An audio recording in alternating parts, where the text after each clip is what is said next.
Good morning, good morning, good morning, good morning, good morning, good morning. How is everybody? What is on, my freaks and peeps? We are here. Woohoo! Happy affiliate anniversary, brewskis! What did we do a year ago? Well, we didn't do anything, but Mina, the love of my life, literally got us like to affiliate because yes, Mina, you are responsible for this. So big ups to Mina. Thank you very much. Big shout out to Mina. But it was also just, you to everyone, and I just want to say a huge thank you because it's been a year, and that's kind of crazy to me. And I'm not gonna lie, I completely forgot it was a year ago. Because your girl is like, sorry if I feel if the vibes are really off. It's just I'm so scrambled. I'm so sorry. But yes, I became affiliate 1 year ago today.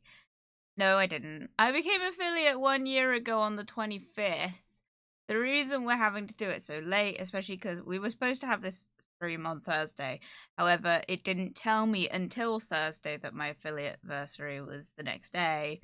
Obviously, I don't stream on Fridays, so it was like we kind of were fucked. But it's okay because we had a stream on Monday, and you know what? This works out because guess what? Your girl is a busy bunny today, and I got lots of shit to do. So realistically, I don't have a lot of time to sit and play Stardew Valley today, so we're not gonna do that. We might, but like I don't think we will. So sorry if you're here for the Stardew. Not today, probably. And I apologize for that. But to be honest, um, I kind of just want to talk. I'm gonna in the background. I'm gonna be changing my jewelry, and I'm gonna be painting my nails because I need to do that stuff because I got shit to do later.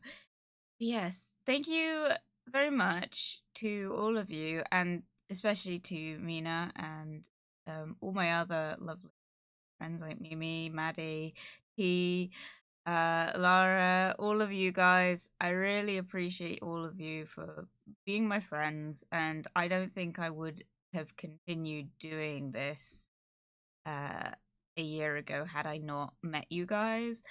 And it's been super wonderful as well, just like building a community. And I recognize everyone in my community, and it just makes me feel really happy that I have so many people that kind of want to see what I'm up to and are interested in what I'm doing, which is super cool. Well, congratulations on the affiliate anniversary. Thank you, Mimi. But yeah, I just, yeah, I really do appreciate it, guys. And it's been a fucking wild ride. What can I say? Anyway, so I'm quitting. No, I'm joking. But yeah, I'm not quitting. That was a joke. But yeah, it feels like I'm leading up to that. That's what that was about. But yeah, it's super cool. Don't you dare! No, we've got shit to do. We got shit on. We got so much fun stuff coming up in the next like year or so. So we'll definitely be continuing. I will be honest though, I'm gonna apologize now because, as many of you have probably noticed, the streams have been getting later and later in the day. That's not a permanent thing. That's not gonna be like a long-term thing. It will change on Thursdays anyway, hopefully. But the stream's starting at like 11:30 to 12 GMT. That's not gonna stay. It's just purely because literally I don't have time at the minute to do a lot. And so I'm kind of trying to cram it in that 2 hours when I wake up and before stream to do shit, and it's just catching up. I'm not like keeping up, but it's okay. And I'm just really sorry because I've not really been very transparent about it. But realistically, I just can't because I don't know if I'm gonna be. I don't know when I wake up if I'll be streaming at 11 or if I'll be streaming at 12. I just don't know. Also, I would like to apologize that if I sound like I'm slurring a lot, um, my lip swelling has gone down quite considerably, which is great, but it means that the bars are too big in my mouth, so I'm really like choking on them. It's great. So if I sound a bit funny, that's why. So I apologize for that. Hopefully we'll stop doing that in a second. But yeah, it's been a year. It's kind of crazy. I don't really understand. I'm gonna be honest. Not that I don't want to celebrate this stuff, because I do appreciate that, you know, my community and Mina's community. Because at the time, I didn't know Mimi or Maddie or any of those guys back this time. But Mina, like, what was I saying? Oh my god.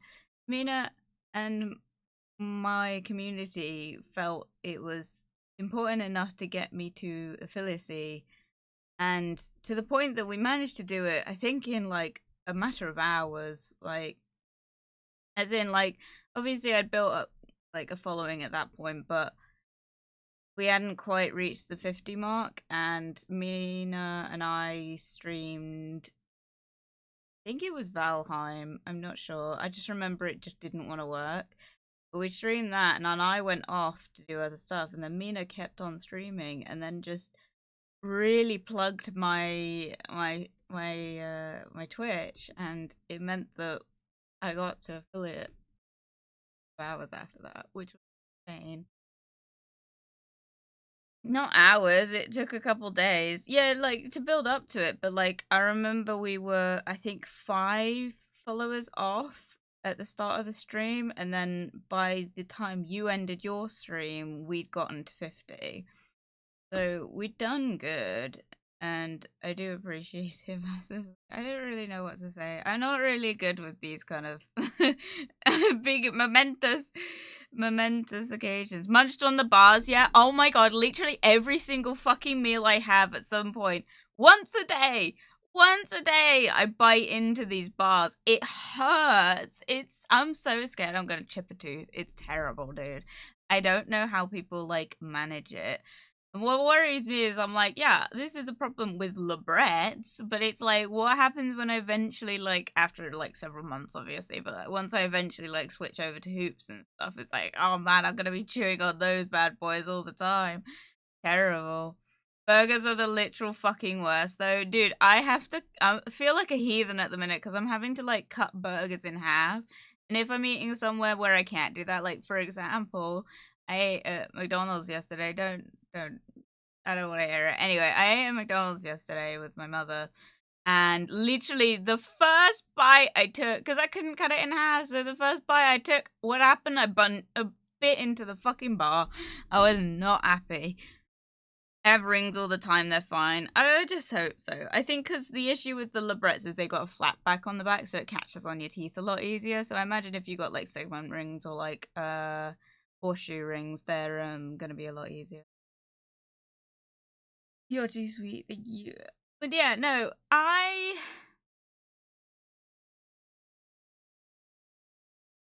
yeah, I don't know. Thank you for getting me to affiliate. I don't really know what to say with these things, because it's just like, oh yeah, that happened. It's not that I'm not grateful or anything, it's just that I really am not good with social things. I don't have any practice. I'm terrible at this stuff. Just want to rock back and forth and be like, Dad, I don't know. Anyway, I think, like, to be honest, I don't know how often, because Twitch makes you like celebrate the affiliate anniversary, which I think is insane, because I reached affiliate within a year of streaming, which was my goal, which is great. But it meant that like, like, I kind of got like, I got my regular anniversary, which we know what day I started streaming on. So I'm like, why do I not get any celebration for that? So yeah, but I hold on to it, because it's like, we don't celebrate very much on these streams, because of course, like, many streamers celebrate their birthdays and stuff. I don't do that, because my birthday is kind of a close kept secret. It's in August. I think that's what everyone knows. It's in the first week of August, and that's the extent of what you know. Like, it's not like there's not any like anything else. It's like August 2001. That's all you get. I'm not celebrating my birthday on stream. I got stuff I want to do on my birthdays. And to be honest, it's It's more just like I don't know. I don't like celebrating my birthday. I really don't. Like I actually get a bit annoyed leading up to my birthday, and by the time that it's come around, I'm like, "Oh shit, yeah, that's a thing." The only reason I get reminded Twitch, thank me for paying you. Yeah, okay, that's why they make you do it, lol. Hey, Wack. Hey, Evergable. Welcome. Good to see you. Yeah, there's straight up, like, Twitch just wants to be pat on the back for every streamer that reached affiliate, man. What the fuck? Anyway, but yeah, so what was I saying? I don't even remember, dude. Anyway, so excuse me in the background while I try and sift through and decide what jewelry I'm switching to, because I've had my Easter set on recently, and now Easter's over. I feel like it's time to change, but I actually don't know what to change to, so I'm struggling a bit. And then also I gotta think about I'm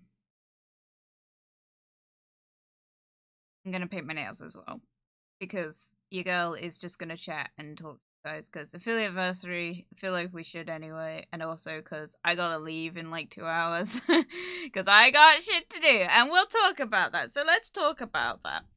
So the house stuff, as you may or may not have noticed, if you've come into the stream early, or if you've maybe read up in the chat, you might have seen me talking about my Hoover. Because I messaged, we're in a group chat together, like, we're all a streamer buddies, we're all in a group chat together, and I was just chatting shit, you know, nothing out of the ordinary, and they asked, you know, how's house moving going, and I told them about how my Hoover had exploded. Well, it hadn't exploded, that's a lie, but it almost exploded, because what happened was it stopped working. I dropped it, right? It's only one of those small, like, cylinder hoovers. I don't really know what to describe it. It's a salter one. It's in, like, emerald green color. It's great. It's only one of those handheld ones because I need to, like, carry it up and down, like, 2 flights of stairs, so it's, like, not really, it's gotta be small kind of thing. So I was saying about how I'd been doing that, and there was a bit of an accident where I was hoovering the hallway and I knocked over, it was propped against the wall and I hadn't done it properly, so it fell over onto carpet, might I add. It fell onto carpet and I was like, oh shit, that's not great. And then it wouldn't turn on. And I had a bit of a freak out. Because keep in mind, if you don't remember, I only bought that Hoover a week ago, right? It cost me £55 for that Hoover. Because yes, Hoovers are expensive. But that Hoover cost me £55. So the fact that I'd already broken it, I was not happy. I was like, oh my god. Not only is this thing like terrible, but it's like, it doesn't suck well. If you want a Hoover recommendation, don't come to me because I don't think it's that great of a Hoover. Like a nifty little one for getting like little amount of dust, but anything like rocks and stuff, it doesn't want to take them. The other thing is, like, we've already gone through one filter on it. It gives you 2 filters because it wants you to rinse one of the filters, and then while that's drying, you put the other filter in, you know? So we put in the other filter, and the one that had been used was like absolutely caked in dust. It was like, this thing used to be white, it was like black. It was terrible. Because if you didn't know, Henry and a George are great. Yeah, everyone keeps saying that. The problem is that I can't transport it easily up and down a flight of stairs. That's the main issue. Hence why I haven't got like a proper Hoover. I've just got one of those like wall mount ones, which, by the way, I can't actually mount it on the wall. We're not allowed, so that's great. Don't know where I'm gonna store that one. Means it's still under warranty. Yeah, but in order to access the warranty, you still have to have the receipt, which I don't.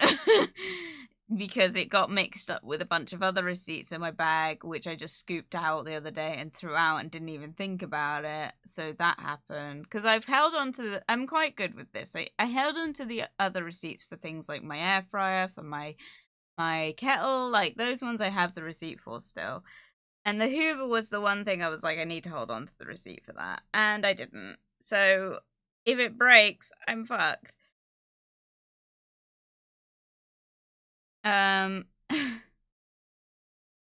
Get a Dyson. I'd love a Dyson, but they're like £230.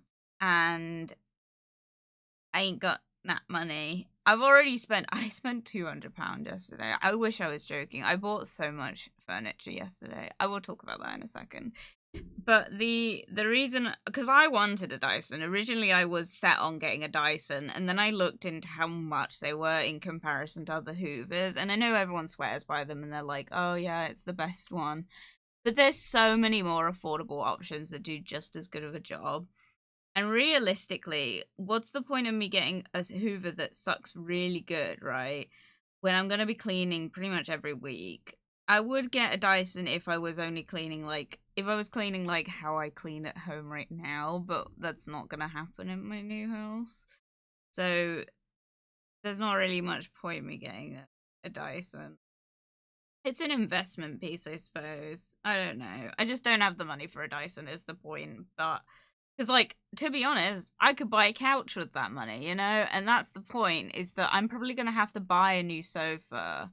And it's going to cost pretty much, like, equivalent to how much I'd pay for a Dyson. So there's not really much point. Yeah, my mum swears by Shark, but expensive. Yeah, Shark is the more affordable one. But, like, again, it's still, like, bank breaking. I was like, I'm not paying more than £100 for a fucking Hoover. That was my one thing I said. I was like, it's not a Hoover. It's gotta be it's gotta be one that can be handheld, and it's gotta be one that it's mainly gotta be one that can be stored upright, and it's also gotta be one that is under £100, which you'd think wouldn't leave you with a lot, but there are a lot of great options for that. So yeah. If you go to the place you got it from with your payment details, they can find your receipt on their system. I got it from the range, so yeah, maybe, but we were a bit like, oh god, are we gonna have to, like, return it? And be like, what the fuck? But no, the good news is that I went back on Sunday and I turned it on, and it worked. Because what happened was, because this Hoover is quite a good one, and it's quite modern, it ended up being that it has an auto shut off when it overheats. And it had gotten clogged, and I knew it had gotten clogged because I had to empty it because I thought that was why it stopped working. But it had clogged up and overheated itself, and in the instruction manual it tells you have to leave it for an hour. And I didn't want to do that, but also I couldn't check on it the same day because at this point it was time to go home. So and yes, I know I was already in my home, but, like, I'm not living there yet. So we just had to leave it. And I came back the next day, which was Sunday, and I turned it on, and sure enough, it worked. So I know it's fine. Oh god, I hope I didn't leave it plugged in. Whoops.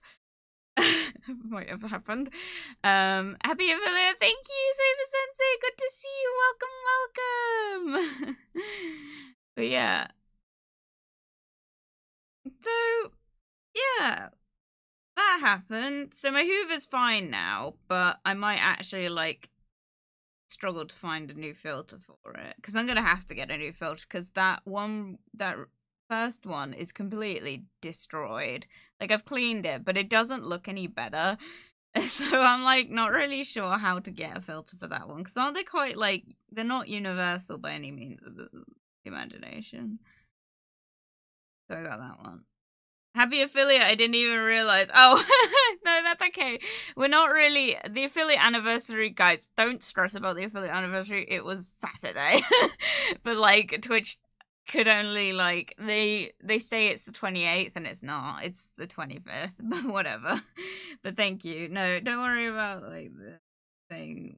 Not realizing stuff. It's not really a big deal. That one. So what else do I need to talk about? So the house.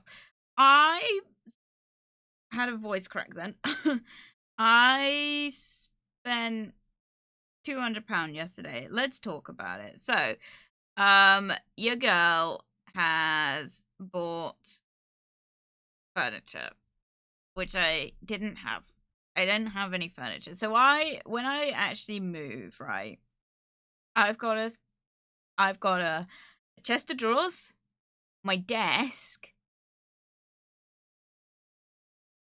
a like set of plastic like Tupperware drawers, my bedside table, and my bed, mattress included, right? 5 items of furniture I have, right? And most of them are like small.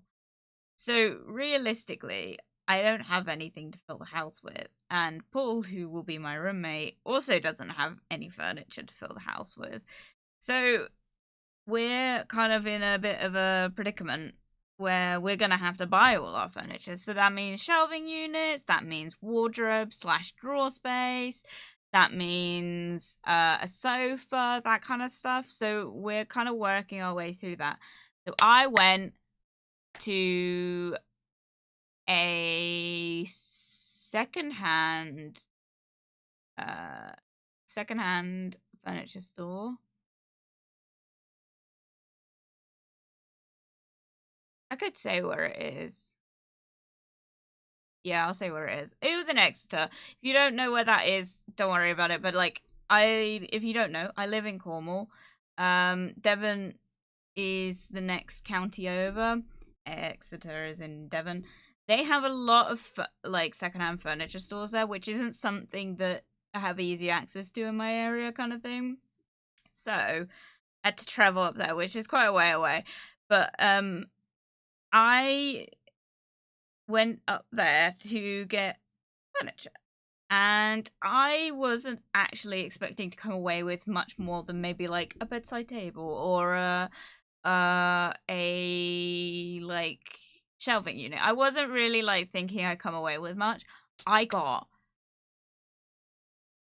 3 pieces of furniture. No, the 3 pieces of furniture didn't cost me £200. That was not including all the little bits I also got. But so I bought a solid, I don't know what the wood is, but I got a solid wood, not an IKEA one, a proper solid wood, like bookshelf, right? Secondhand shops have stuff, yeah. Never thought of that. Dude, it was so good. I went with my mother and I picked out a solid wood bookshelf and that was £50. And it's huge. It's like one of the really tall ones. It's quite narrow, but it's like tall, and it could fit like a good handful of books in it. I'm so excited. Anyway, so I got that one. And that was £50. And then I also bought a really cool media unit. Like, if you don't know what that is, it's basically just a shelving unit, but like it kind of doesn't look like a shelving unit. It's a bit different. Anyway, so I was like looking through all the bedside cabinets and all the drawers in this like furniture store. And I noticed this like really tall brown sort of pillar looking thing. And I was like, oh, I wonder what that is. And I noticed it had a handle and I was like, oh, cool. I was expecting it to just like open like a regular cupboard. No, this thing folds out and it's like great because it's like hidden DVD storage sort of thing. I think that's mainly what it's for. So for like storing like things like Xbox games and stuff, this is going to be perfect. And I'm so happy with it. So that one cost me £10, a whole £10, and it was reduced. This thing is like the size of, I don't know how tall it is, but it's not much smaller than me. So it was probably worth quite a bit more. The only downfall is it's not a nice brown color. Like, it's an alright brown color, but it doesn't really go with anything else, and it's solid brown. Which, if you don't know, my theming is black, brown, gold, and green. That's the main theming for the house, right? As you can see, my streams very much represent that. The only thing I will say is that the brown isn't supposed to be, like, just solid color. It's supposed to be more, like, wooded brown. And this thing is just straight up just shit brown. So, I'm not really sure what I'm going to do with it. I'm thinking probably I'm just going to paint it black. I was considering getting one of those, like, wood scraping tools. You know, the ones, if you don't know, I don't know. I don't know how to describe it, but basically, like, you paint on, like, whatever color you want, and then you use this tool to create, like, a wood pattern on it. It's so cool. I've used one once, and it was great, but they're really good. So I'm thinking of getting one of those. But yeah. So much gas. I don't know if you have an Age UK near you, but I've always found them good for secondhand furniture. I don't know either. I would have to look it up. But thank you for the recommendation. Yeah, we're I got that. So that was £10. And the shelving unit was £50. The shelving unit, to be honest, that was the more expensive item in the shop. Like, in the whole shop, that was probably the most expensive item. The reason it was so expensive was, for one, it wasn't reduced. And for two, it was probably the nicest piece of furniture. It was pretty, like, modern. It wasn't very, it was very much not, like, it come from a fancy furniture store. It wasn't like an IKEA one. It might have been. I don't think it was, though. It was the sort of thing that wasn't, like, it wouldn't have been cheap new. So there was that. But that one was probably my most expensive piece of furniture. And then the media unit was also £10. There was also, like, a really... Was it? Yeah. There was also a really, really nice, like, it was just like a small IKEA dish shelving unit. It wasn't in the best condition, but I was like, I really liked it. The problem was I didn't think it would fit in the car with the shelf. So I was a bit like, oh, maybe not. Maybe I just get it somewhere else. So I had to leave that one behind. I also got a really nice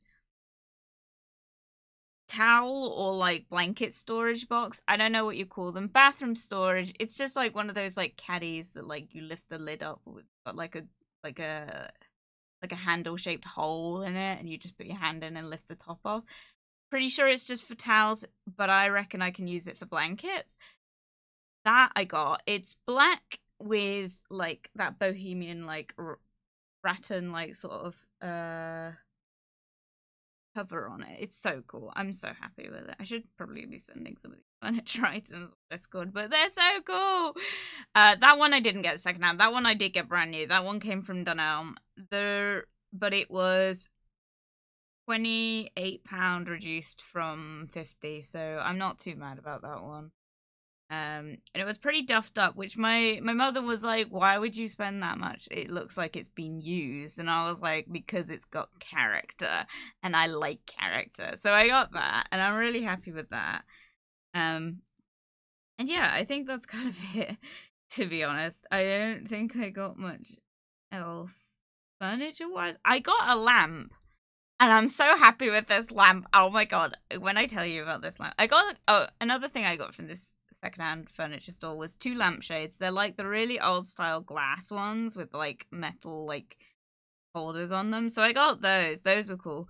Guys, I did not realize how expensive curtains are. I'm in shock still to today, like, about how fucking expensive curtains are. What the fuck? Are they made out of gold? Why is like the minimum cost I found for new curtains is like at least your minimum looking at like at least 50 odd quid for a new pair of curtains, and I'm astounded. I can't get over it. I don't actually know what to do with myself about it because I need to get curtains.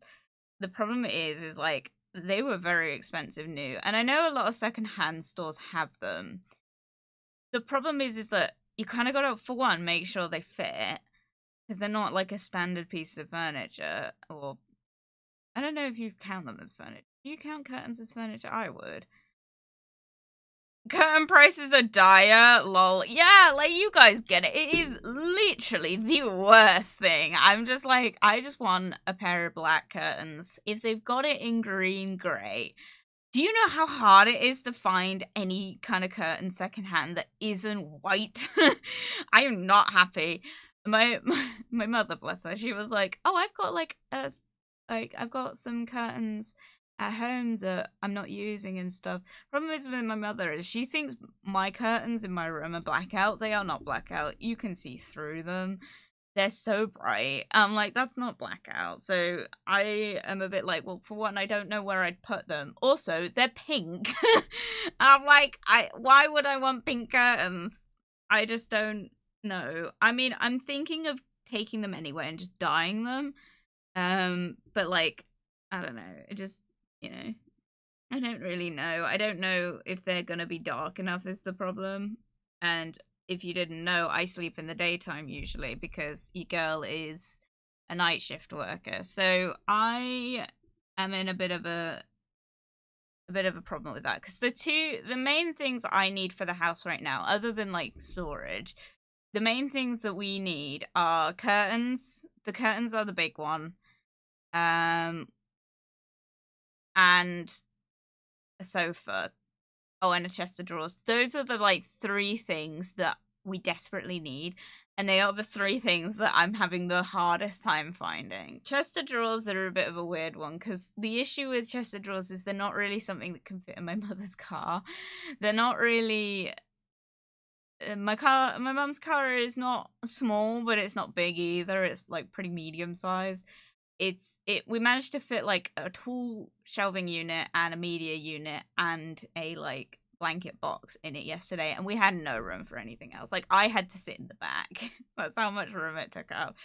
So like a chest of drawers, it can fit, it's just not gonna be ideal kind of thing.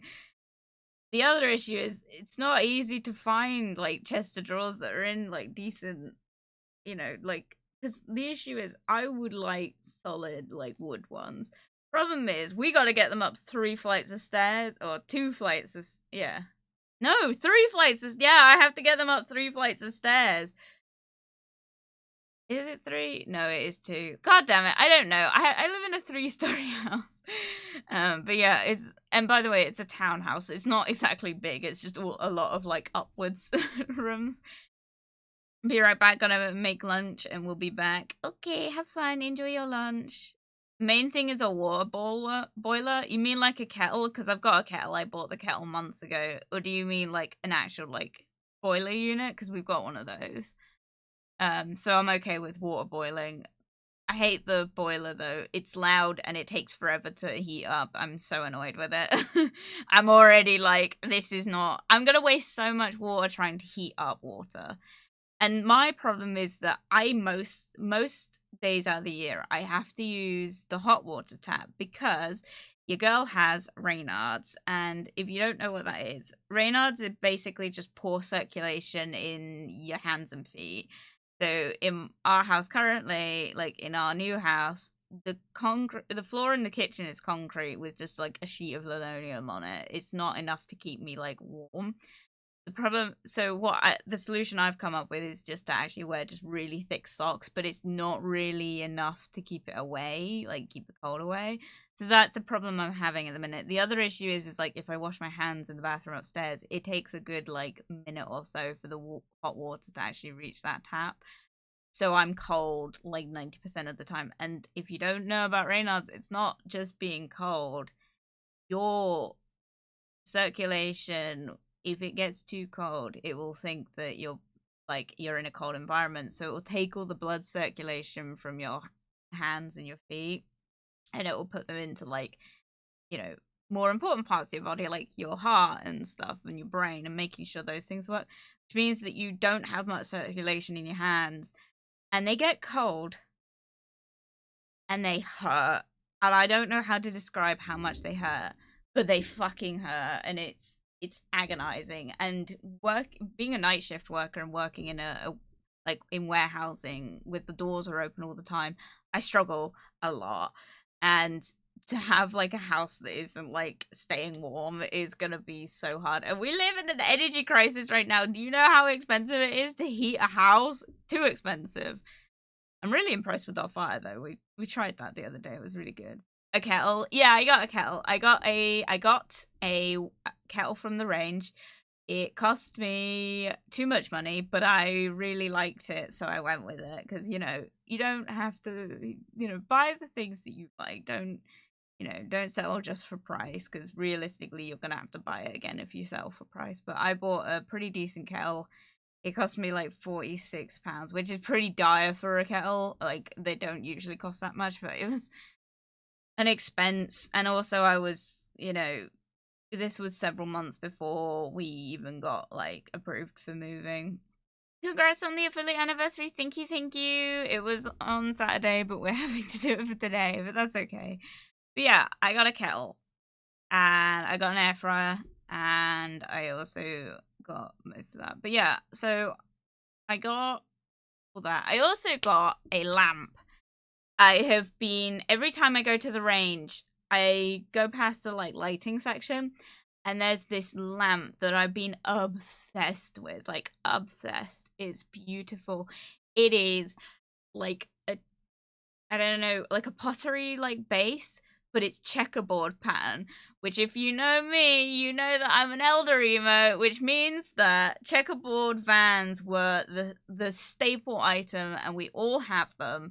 I have 2 types of checkerboard vans, and I wear them both to death. So having this, like, seeing this checkerboard like lamp, I was like, I need it, and I couldn't get it until I had the house, and now I've got the house. I bought it. I just straight in my basket. It was great. I'm so happy with it. But yeah, so I got that. That was fun. But yeah, I might struggle to talk right now because I've got jewelry. But yeah, so the main thing at the minute is getting a chest of drawers. That one I'm struggling with, because it would actually be easier to buy a new, like buy a flat packed from IKEA, because then at least I can guarantee that I can get it up the stairs. The issue is I don't really want to buy new if I can avoid it. Partially for budgeting, like cost, it's cheaper to buy things secondhand anyway. Also because I'm trying to be like eco-conscious. It's not going well. um but yeah, so that one's another one. I can't get it. So I got that going on. But yeah, I'm pretty stoked with what I got. I also got some fridge storage, and I got 3 plants. I did it. I got the 3 plants. I don't know what I got. Sorry. I don't know what I got. I got one was like one from the Urban Jungle game we're playing at the minute, because I saw it in that and I was like, I want one of those. No, because I had one and then died recently, so I got another one. And then I also got a rubber plant, because I've always wanted a rubber plant, but they tend to get about as big as a monstera, so I'm like, I can't get a rubber plant until I have some floor storage, which I now do. And I also got another one. I have no idea what it is. I don't even think I could describe it, because it's just leafy and green, and underneath it, it's got red, like burgundy / like purple leaves underneath, which is cool. So I got those. I gotta start sending photos on the Discord of like my new place. I keep forgetting to. But yeah, so I got 3 plants. They're currently sitting in my sink. And yeah, so I've done that. I'm happy with that. I also watered all my plants yesterday, just to kind of take inventory of what I still had that was alive, because your girl is a plant murderer at the minute. For some reason, I don't know if it's just the heat or the sun recently, or just how my plants are being like kept. They are burning to death. I don't know how, but they're literally like, I'm burning holes in plants at the minute, and I don't actually know what's going on with them. So a bunch of them have died recently. I had like a Chinese money plant that died the other day. I had this like, I don't know what it is, but it's like rubbery leaves that's like circular. I had it for ages, and it died the other day, and it like killed itself, because sometimes plants do this thing where they like cut themselves off at the base of them, like they rot away. They cut themselves at the bottom to, like, I don't know, prevent like, so that when the leaves drop they can reroot themselves. But this one just straight up did it and then died immediately. So I've had to like I'm trying to propagate that one. So I've got it in like, I've got a couple of the leaves in new pots, so hopefully that one propagates, but I'm not holding out much hope for it. But I got 2 tries on that one. I'm also propagating another plant that I used to have, that was a cutting from another plant I have in this house, that one died several months ago, but then I propagated some leaves of another one, so hopefully that one will be alright. So I got that.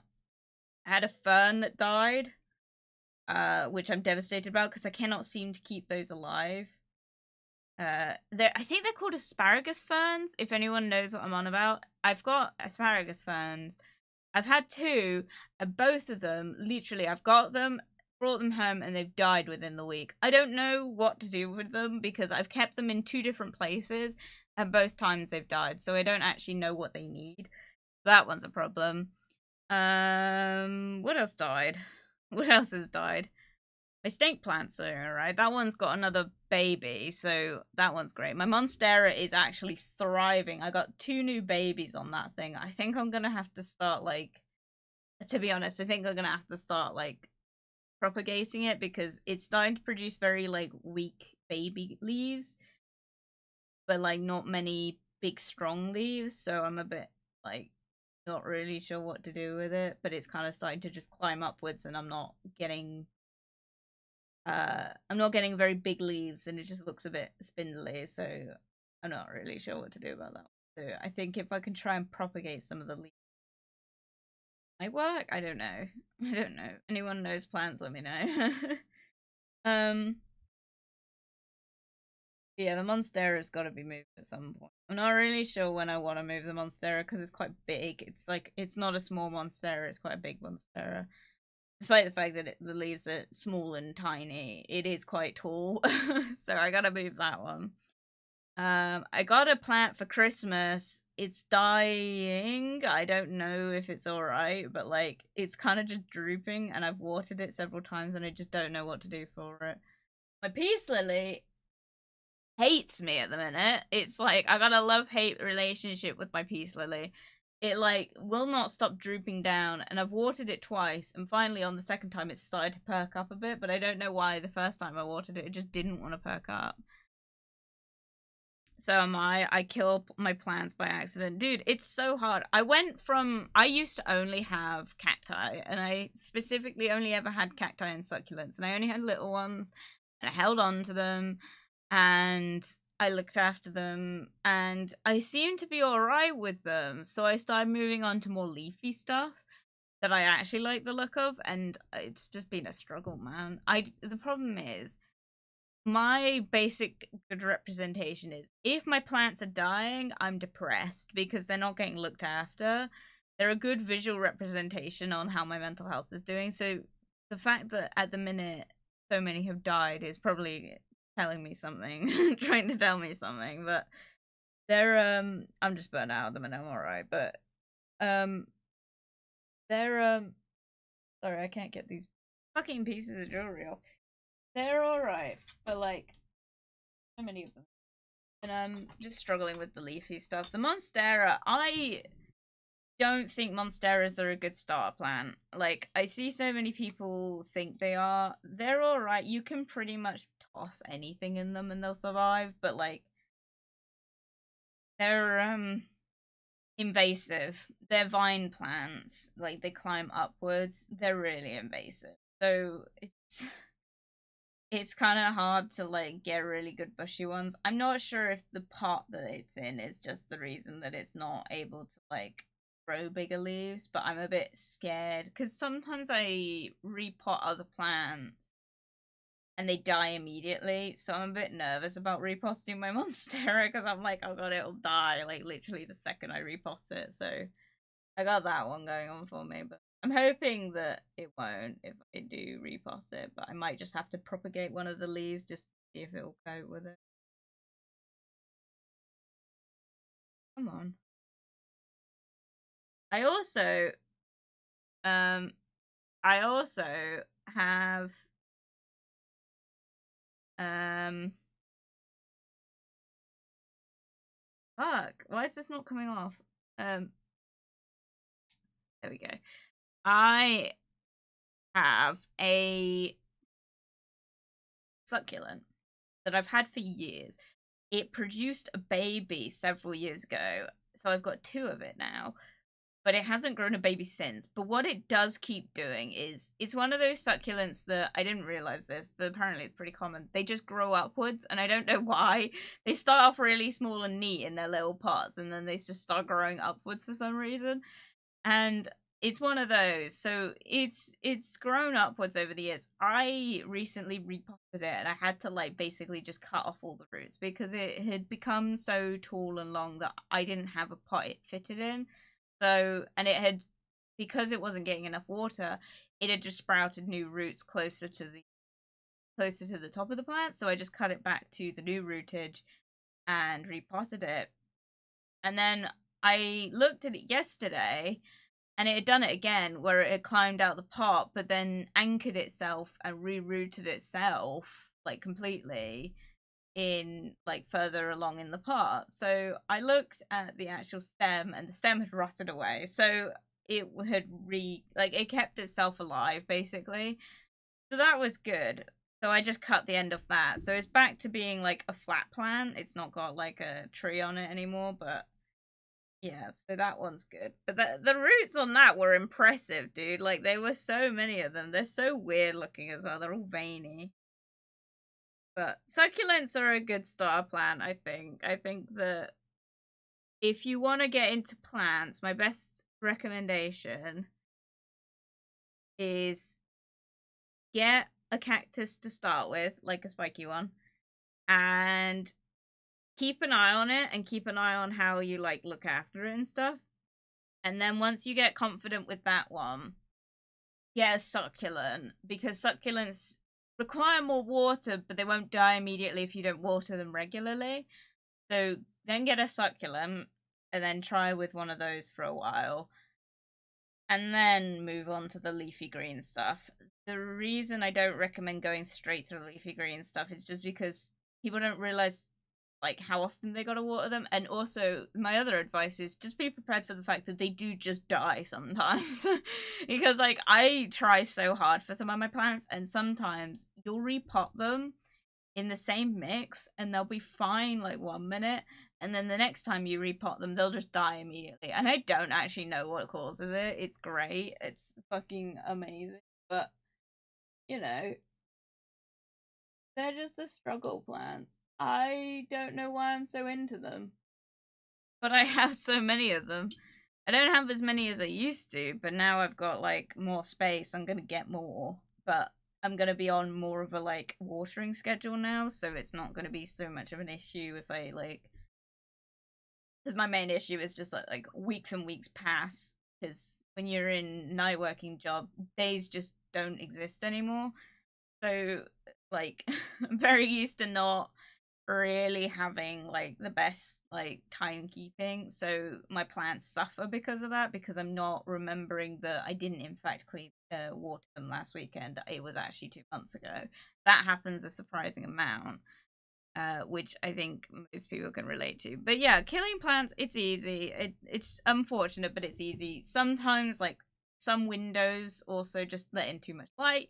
There might be not enough like sun protection, because despite the fact that many plants say they need direct sunlight, they really don't cope with direct sunlight. Like my monstera, for example, that thing is designed to be outside. It's designed to climb towards the light. It's designed to climb buildings like ivy, right? You put that thing in direct sunlight, it dies. And I know that from experience because I put it in my outdoor like pantry. I don't know what it is. It's like a greenhouse basically. I put it in that for 5 minutes and the thing keeled over. And I don't really know why, and I've never done it again. And I've left it in the corner of my room where it's got light, so it reaches towards the light. But if I put it in the light, the thing will die. So, like, they're not, like, great plants. But I found some plants just don't cope well in direct sunlight. I mean, to be honest, I should probably take some notes from Urban Jungle, because not all those plants like direct. And I don't know how accurate that game is to like what plants actually need, to be honest. I don't know.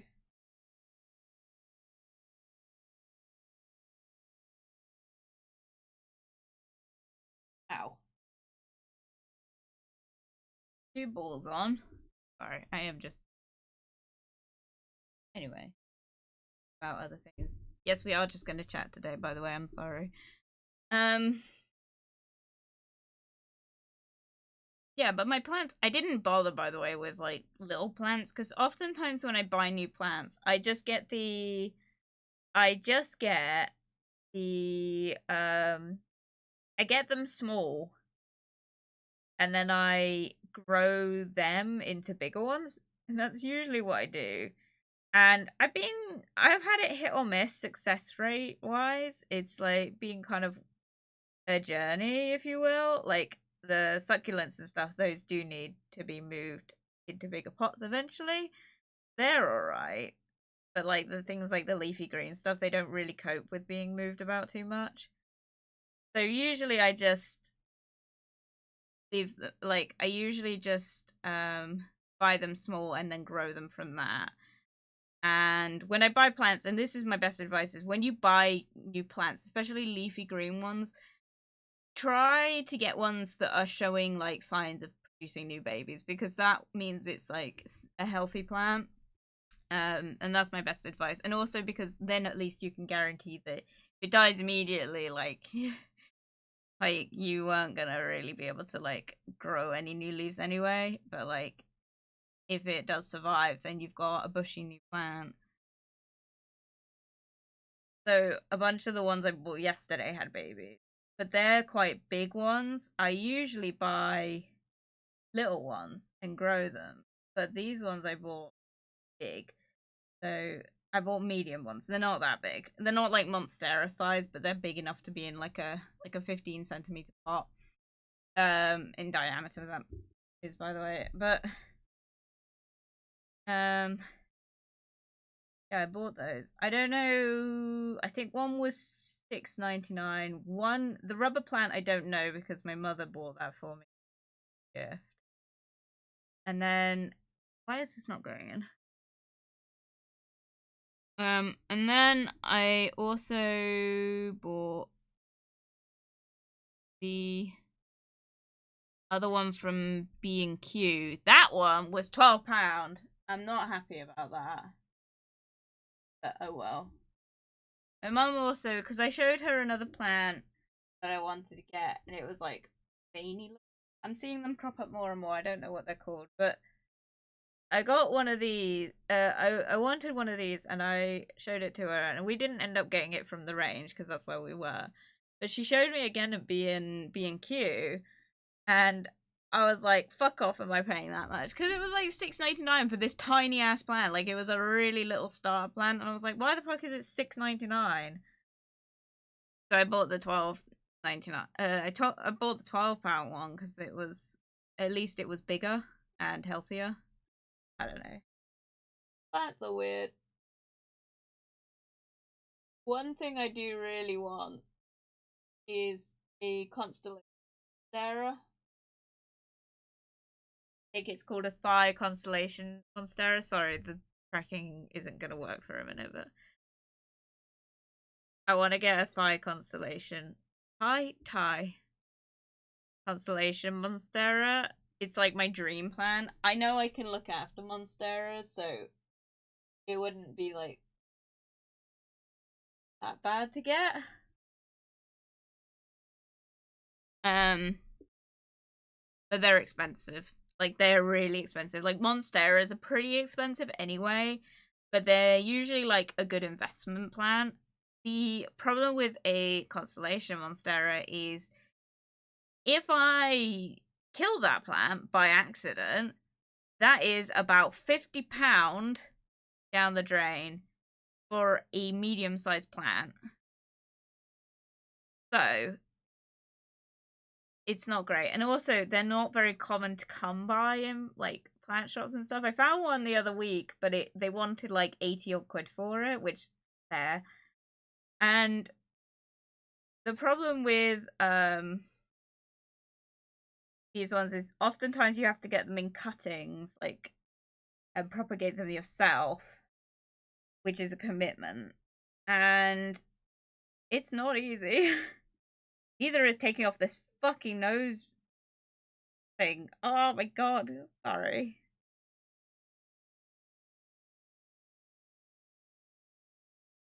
So they're an investment piece, but it's like it'll look nice if I can get it to grow to the extent that my current Monstera has. I just don't think I will. I'm gonna see how the Monstera gets on in the new place because it's thrived in my current room, but I don't think it will in the new house. And I will see how that one gets on. If it survives, then I'll probably just get the Constellation one because it's like, why not? It's my dream plant. I have committed plant slaughter too many times to be healthy. Oh my god, maybe same. Mina and I are just. It is literally like so easy just to kill plants. To be honest, I think most people kill more plants than they get in their lifetime. To be honest, I think I'm pretty much breaking even, fortunately. But I think a lot of that is to do with the fact that I come from a family that's very into their plants. So my mother's very much an outdoor plant person. My dad is very much an allotment grower. My sister has a thing about like spider plants. They're more, but yeah, she's got a thing about spider plants. So we got spider plants. And then also, my aunt is a huge green thumb. So a lot of my plant gifts come from my aunt. So my nana's also got a garden as well. So the plant age is like pretty rampant in my family. It kind of, I wasn't really a plant person until I got into the working field. And then I got my first cactus. I don't have it anymore. It survived several years, but unfortunately, in one of those depression like periods, it for some reason just died. One of the victims of that, so I don't have that one anymore. I also had I had a succulent for the longest time that my dad had given me for Halloween, and my sibling had one for ages, and it was well, my sibling had one as well. Their one died immediately. My one like thrived. Like I got mine to thrive. They'd been spray painted weirdly, like in the shop. Like they'd been spray painted funky colors, and I managed to keep mine alive like for so long that it not only grew out the paint, it also like became this ginormous like succulent, and I was really proud of it. It died a few months ago. Not because I did anything wrong. I watered it. It was pretty healthy. What happened was one day I just opened my curtains and it was dead, and I was like, "What the fuck?" It was devastating because I loved that plant. It was more devastating because it wasn't my fault. It for some reason had like gotten like a I think it's called fungus mites. I don't know. I think it's a fungus mite. For some reason, it got in a fungus mite infestation, which isn't something that I get a lot in my plants. And what happened is basically they just gnawed their way right through the plant, and it died pretty immediately. And I was devastated because I didn't realize, and it was so sad. I think those are the two like plant deaths that I've been most upset about in my life. Like it was my first cactus and my second succulent. Well, it was my first succulent, but it was my second ever plant. I was devastated, man. Those plants were so important to me, and they just both like died for various reasons. Sucks. Yeah. Woo, murder crew. Oh, me too. My family do like planting. They've always grown vegetables and stuff too. Yeah. It's like, I don't know if it's just a countryside thing, like, but we've always like grown, like, I grew up with like eating like a lot of stuff that was homegrown and stuff. So that was quite a common thing in my family. We're also big, like, I don't want to say we're eco nuts, but we try and be more eco friendly. We recycle everything. We've always recycled in my entire life. Like even before we got assigned like recycling from council, we recycled when I was a kid. My dad always goes through rubbish, which was a problem for a bit, but he always goes through rubbish and like fishes out recyclables. We recycle all our plastic packaging, or most of our plastic packaging, so things like chip bags, like as in chips, not crisps. But like, we always recycle those, fabrics, textiles, all that stuff. Like, if it can't be reused, it gets recycled. So we've always done that. So I think plant owning is just kind of come along with that.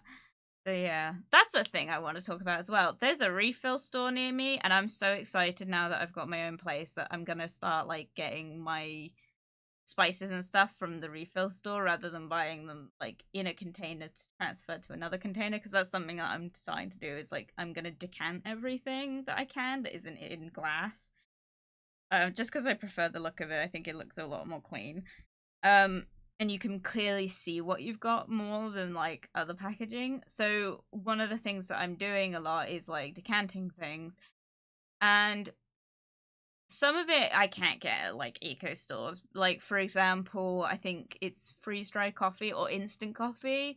I use a lot of instant coffee. I don't have time to do ground coffee or anything. I am pretty much living like, if I'm drinking coffee, I'm in a rush, right? So, eco wise, that's not, sorry, I wasn't reading that. So apparently your plant dies randomly for no reason. It means it has absorbed a lot of negative energy either around you or aimed at you, and eventually absorbed too much and died. I could go for that. That would be sweet, because I love my plants, and it's sweet that they would sacrifice themselves for me. And negative energy is around me like permanently, man. That might be why all my plants are like dying. Maybe that's why I like plant murder really badly last year, because like literally, maybe that's it, dude. Straight up, like, could you like think about the fact that like that the girl, my ex's now ex-girlfriend, right? She was like really like sending me like the worst of the worst. My luck was so bad last year. I didn't really see much resolution until I may have put her name in the freezer. We're not going to talk about it too much, but basically like her, like, I wonder if her energy just caused most of my plants to die. I think it was more that I was so depressed at the time that I just wasn't taking care of them. But yeah, so maybe that's it. In my parents' house, if textile cannot be reused, it gets torn up and turned into rags to be used until they disintegrate. You did not, lol, thanks. That's brilliant. Freezer spell that bitch. I did. I 100% did. Literally, I couldn't get rid of her, so I was just like, you know what? It's time. Her name's going in the fucking freezer. Put some chili flakes in there to make it hurt a bit as well. We're not talking too much about that, though, because I don't want to get into a discussion about that. For various reasons. But yeah, no, I love my plants. So that was it. Oh yeah, so I was talking about eco-conscious. Oh my god, you did the freezer spell and they broke up. No, I did the freezer spell months ago, and I think it's why like my friends stopped talking to me for a while. But it was kind of why I stopped hearing anything. Like literally, I got kicked off the server and did the freezer spell, and then I didn't hear anything again until they broke up. I don't think I caused that by any means of the imagination. But maybe. But yeah, no, eco-conscious wise, like, I want to do more at the eco store. I want to get more from the eco store, because something, I don't really talk about it too much, but I don't think I do anyway. I might have.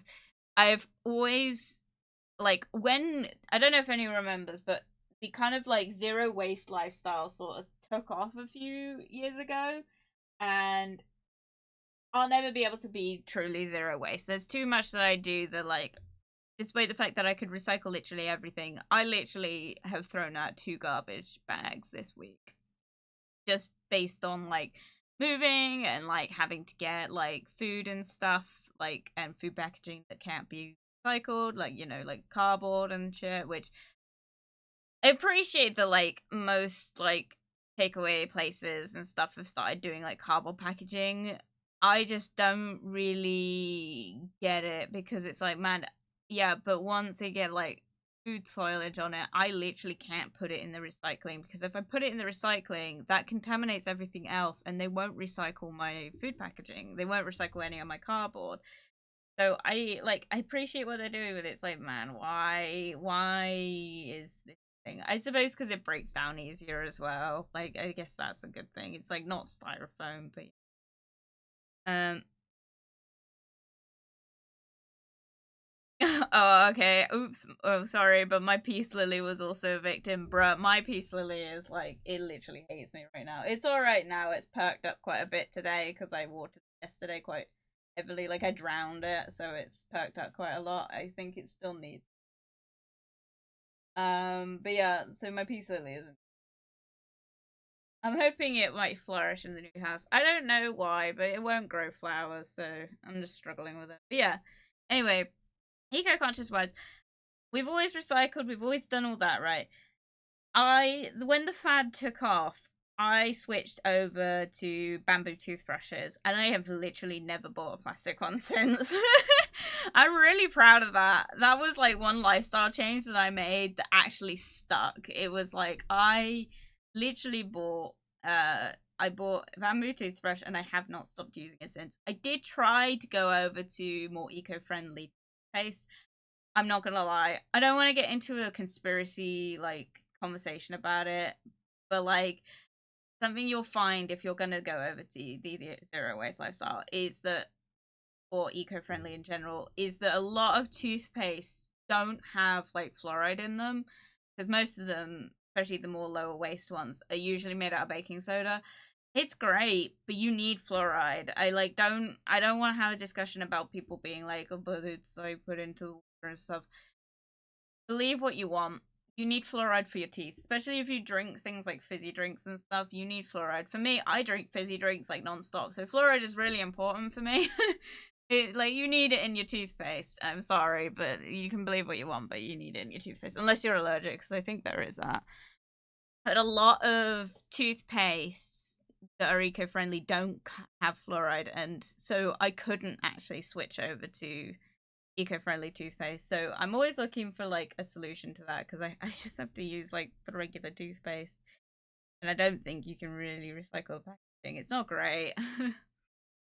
But yeah, bamboo is good for so many things. I have a family member who buys bamboo bed sheets and underwear and stuff. I don't really bother with like the bed sheets and stuff because bamboo bed sheets, like I've got enough bed sheets. I don't need to buy more kind of thing. But it's the reason bamboo's good, and I think because people get confused why it's used in everything that's eco-friendly. The reason being is that bamboo grows quickly. It tends to like, if you cut it down and replant it, it's not going to take nearly as long as it takes to grow a full-size tree. So it's better for you to get bamboo stuff. However, along with it growing quickly, it doesn't hold up as long. I will say that if you can try and make changes to be eco-conscious into like getting stuff that will get metal over bamboo, because bamboo doesn't last. I'm not gonna lie to you, it does disintegrate after a while. It splinters if you get it wet, don't like varnish it properly with like oils and stuff, it does crack. Which if you're like, for example, like cutting boards, I have had to do a lot of research into cutting boards and stuff recently with moving and stuff. You see a lot of bamboo cutting boards, they're not great. For one, they don't last. They splinter, they split. You can't wash them great. You have to oil wooden chopping boards anyway, but bamboo ones, it doesn't matter how often you oil it. If it splits, it's no good anymore. Wood ones, however, if you keep, like, even if you don't oil them, you can just sand them down and they'll, like, last forever. So look into, like, more, like, long-term sustainable options, rather than just going to bamboo and hoping for the best. That being said, obviously I do use bamboo toothbrushes. It doesn't really matter if it doesn't last long for those, because you don't use toothbrushes for very long. I don't know. Another thing, out of curiosity, how often does everyone throw away their toothbrushes? Because like when I was a kid, my aunt told me that I've got to throw away my toothbrush every like month, which I thought was insane. And this was back when I used plastic ones, and then I've heard it's every 2 months. I tend to like, I don't know, some people say 6 months. I don't know. let me know. I just throw them away when they kind of when the bristles stop brushing properly. If I've like switched over to a if I've had to switch over to a different toothbrush for whatever reason and I've noticed that the bristles are harder, then that's when I tend to switch over. But yeah, I don't know. Depends how fast I kill it. Yeah. It's very soft, but very expensive. Yeah, cotton is another one that's better for you. Cotton and bamboo fabrics are a lot better for you, especially underwear. Especially if you're of the female species. Don't bother with don't bother with anything other than cotton underwear. And that's not to say like get rid of your lace or silk, because let's face it, we all enjoy wearing those. And yes, I do too. I wear silky, satiny, like lacy underwear all the time. But when I'm not like trying to feel good about myself, if I'm just going to work and stuff, I just wear cotton, like straight up cotton. I try not to buy like polyester ones. They're not great. They're not breathable, and that's what you need when you've got well, just get cotton. It's better for you. Same as hemp, cheaper to grow and grows fast. And weed. Okay. Yeah, it's mainly just like there's so many alternatives and stuff. That's all I'll say. So yeah, I was supposed to like paint my nails and I haven't even started. We're almost at the 2-hour mark. Good lord. Anyway, I haven't even finished doing my jewelry. Welcome, Mono. Good to see you. Happy year of being a chupacabra. Thank you very much. I have been a chupacabra for a year and a half, but thank you. The anniversary is for Affiliation. Yeah. I guess I am a chupacabra now. Dude, there are worse things you could be. Good lord, right. Onto the earrings. So, eco-conscious wise, I'm trying to do more refill and stuff, and there's a great like shop near me. I'm not gonna talk about what it's called and stuff because a lot of the refill stores tend to be independent businesses, and if I say the name of it, unfortunately, like it'll tell you where I live kind of thing. They tend to have very generic names, but like I'm just not risking it. There's 2 eco shops near me. One's more like kind of more of a like eco-friendly, but like what do you call it? Like undeveloped community supporting, if that makes sense. Like they'll get a lot of stuff from like African or Indian communities and sell it here as like luxury like bohemian stuff, and then that money goes back to the place it came from, that kind of shop. But they used to sell a lot of bamboo stuff. They've stopped recently, which I'm really sad about because I went to them the other day to buy some, I was going to buy some straws, toothbrushes, and I did look at dustpan and brush. The only thing in there they had of that was the dustpan and brush, and I decided not to get it because the thing was £15, and I was like, fuck that. I was like, much as I want to be eco-conscious, £15 is a bit extortionate for a dustpan and brush. I'm sorry. Like, I know it's the whole thing of like, if you want to be eco-conscious, you kind of gotta like, it's where the stereotype of like being eco-friendly is for the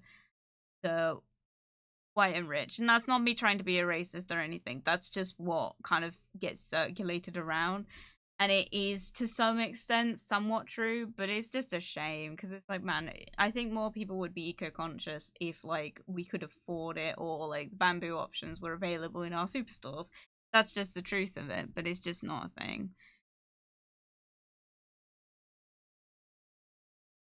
Bamboo underwear keeps my nuts in check. What the?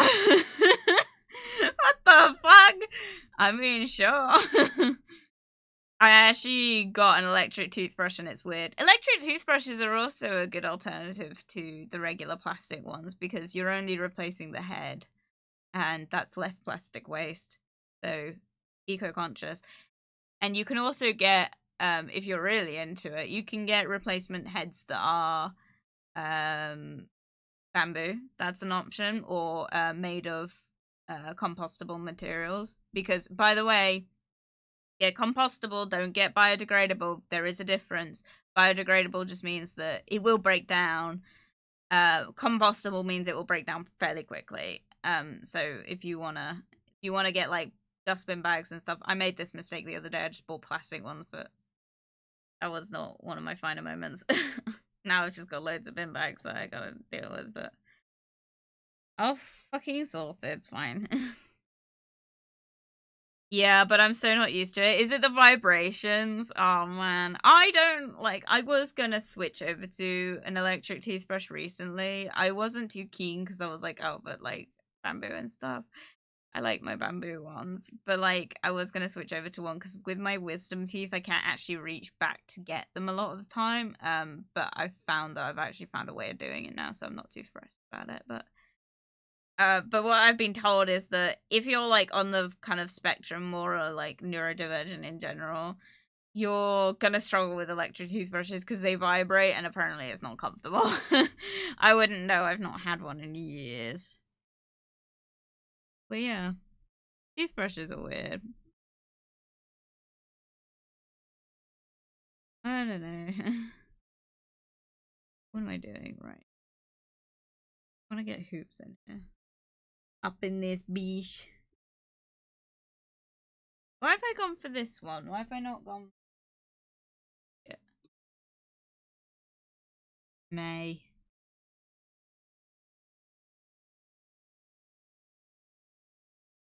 Earrings do I want? I'm struggling to pick.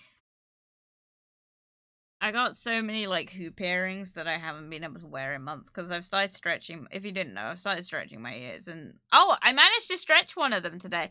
I've been struggling. I'm at 2 millimeters. I was at 2 millimeters in like my biggest stretch ear. The other one's only at 1.6.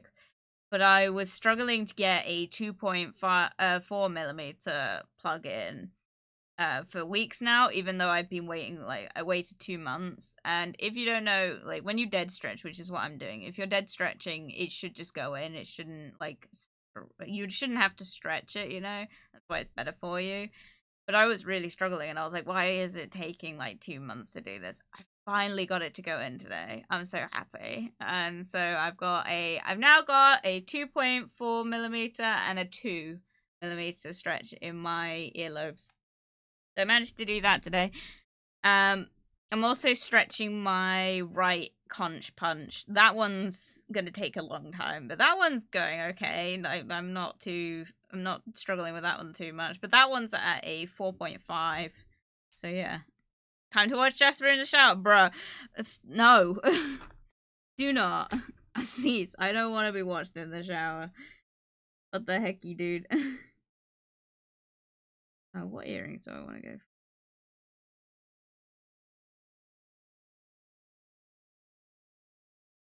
The dragons? Dragging these nuts across your face. No, I'm sorry. I actually do want to go for the dragon ones, but...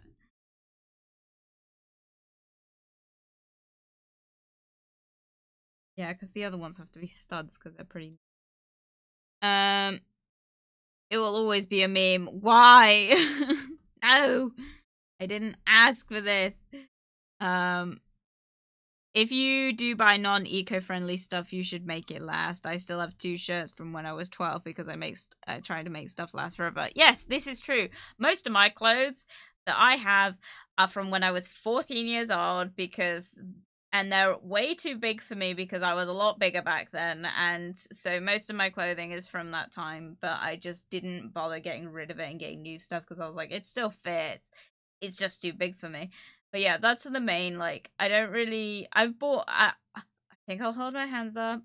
I've bought from Shein before. I've bought from, like, the, like, more, kind of not eco-friendly, like, places and stuff. I don't think there's any shame in admitting that. I think, you know, we've all been guilty of doing stuff like that. Realistically, I still have all those clothing items. I, like, still fit them, and I still wear them.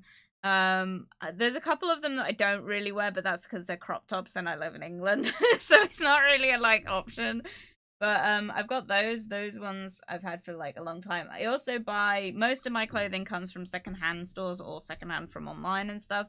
The reason for that being that you get more variety. That's literally the only reason. It's like more affordable and you get more variety buying secondhand. So that's why I do it. But most of my clothes are secondhand. I have got more Shein stuff from secondhand stores. That's the truth of it. Am I upset about it?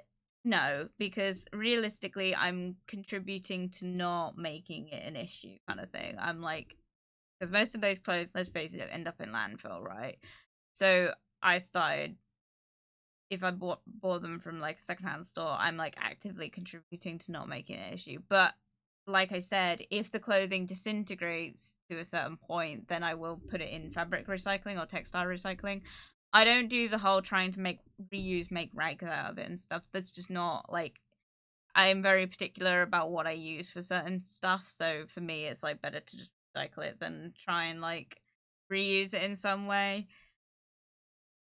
You scoundrel, I know. But yeah, it's like, it's one of those things. Like, I think we're all guilty of it. And there's no point, like, if you're really that pressed about a clothing item, like, you really like it, you really want it, but it comes from somewhere like Shein and stuff, and you're like, I don't want to contribute to it, just get it. Like, if you can't get it secondhand, just get it. Like, realistically, if you like it that much, you're gonna wear it, probably to death. So realistically, like, it's not contributing badly.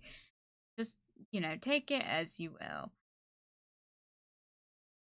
What the fuck is wrong with my mod? Oh, I used all my old clothes. Wait, but same courses from Wish were actually pretty good. I never bothered with Wish. Wish I couldn't get the hang of. I used my old clothes too, but my G-string broke, so I just used a hairband instead. I make my hairbands. Oh my god, bruh. Why bother with a hairband? Just use a rubber band, my dude. Or a cheese string. What the fuck is wrong with my mod? Mimi, if you have to ask, what was ever right with your mod? Jeez. Good lord. Oh my god.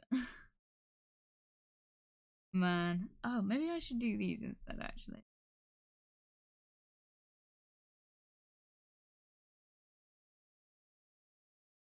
Trying to decide on jewelry is hard.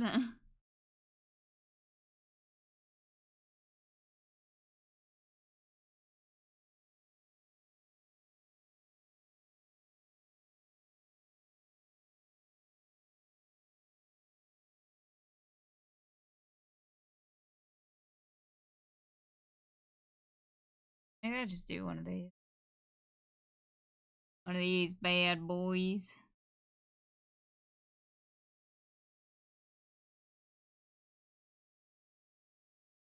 Maybe one of these, actually.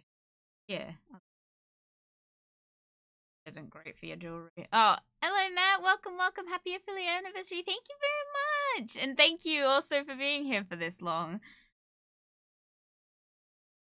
Also, fuck, I was reading, then I got so distracted. Thank you very much for the drink. Net redeem, drink dummy. Thank you very much for the drink redeem. I will drink to that.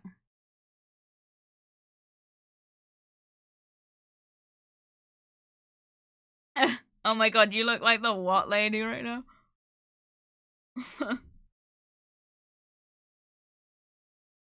It's because I keep looking down, so like my tracking is not keeping up. Right. Time to take out. My headphones off because I don't need to hear anything. No one redeem any like subs because I can't hear it. But yeah, need my pot. Meaning pot. The eco-friendly stuff I'm like trying to be better at. I just decanted a load of soap from our house because I was just gonna buy some, and then because we've always had like just a big old bucket of like Bailey's and hardening soap, because if you didn't know, that one is pretty eco-conscious, but they also quite often sell big gallon jugs of it, or like I think 10-liter jugs of it. We've got some of that, and we buy like one a year, and it lasts forever. So we buy those. Our ones come from Traeger Mills, because that's where you can get them. If you don't have a Traeger Mills, they do sell it on Amazon. It's a bit more pricey, but you know, it's up to you. I think they also sell it on their website. And oftentimes, if you send it back to them, they'll recycle it for you. So they're quite eco-conscious, which is always great. We love companies that do that. But for me personally, I can't really afford to buy a big old thing of soap right now, so I've just stolen some of my mother's. And I've just like put it in, like, because the refill store has like hand soap. I'm just not like massive on the scent of it, which is a lot of the reason why I don't bother with refill stores for like things like soap and stuff, because it's like they sometimes only have like one scent. Like the store I go to, it's only a small one, so their options for like scents and stuff are not massive.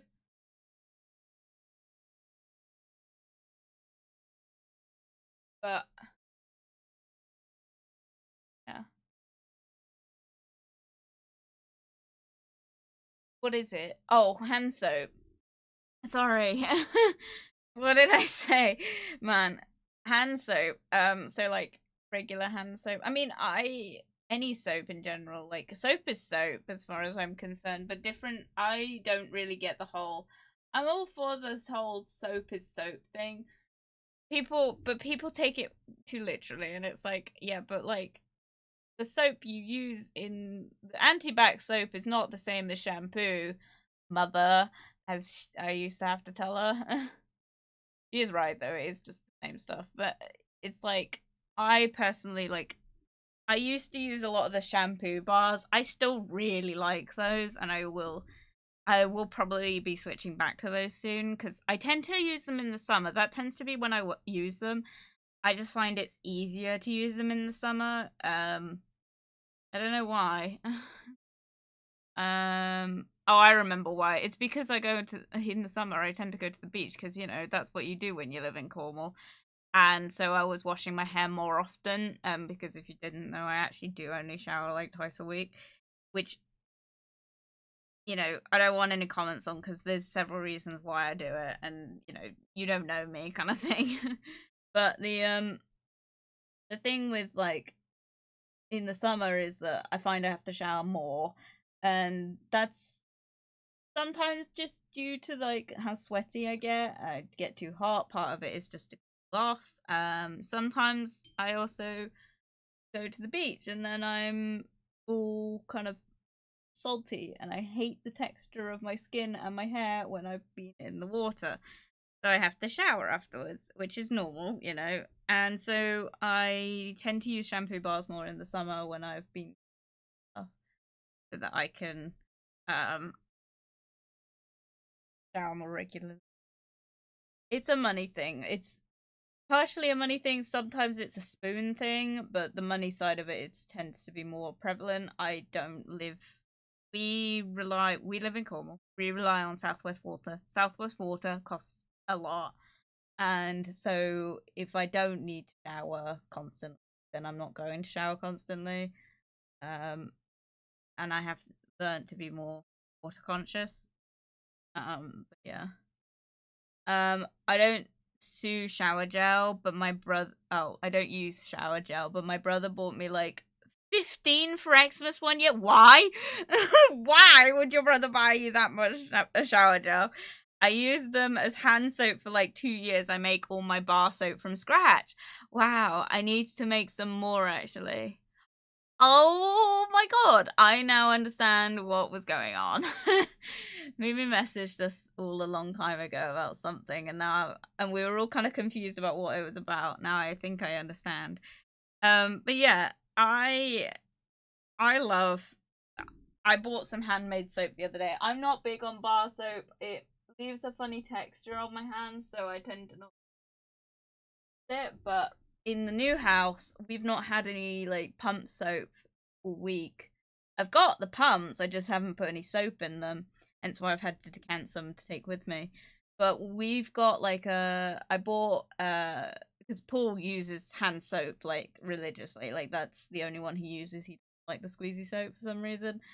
So I have to buy it for him, And I said to him, like, I'm only gonna get you the handmade stuff because I don't like the store stuff, and I don't care how much more expensive it is, it lasts forever.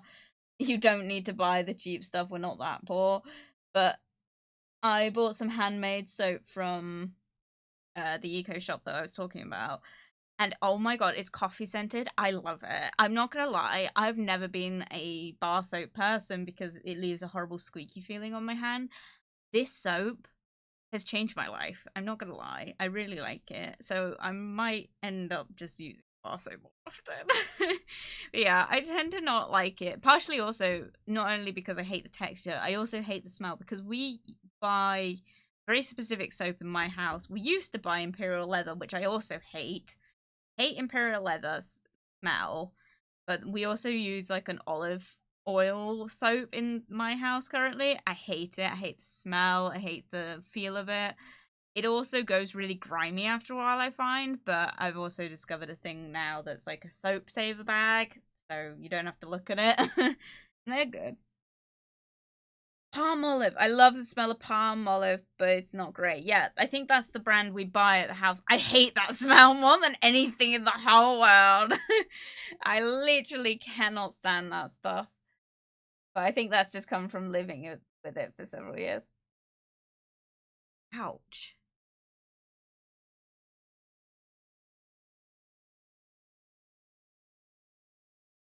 Ooh.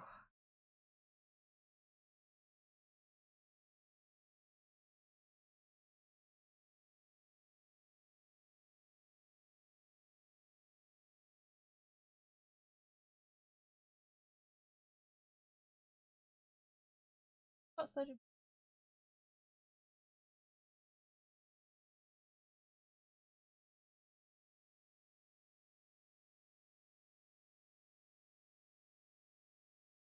act on the... But yeah, no, I don't. We use palm olive and I don't like it. We use pump soap from Bailey's and Hardening, and I like that one, but I don't like don't tend to like bar soap. To be... I might switch now that I've discovered. Pretty good. But yeah, he worked for Boots, and they get discount, bonus discount near excess. So yeah. Oh, why 15 though? That's like such an excessive amount.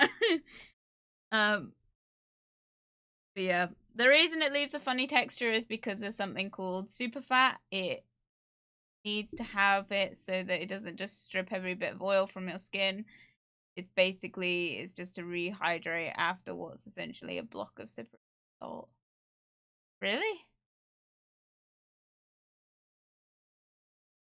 Interesting. Is that like why in Fight Club they say that they make soap out of fat? Because that was a fun one.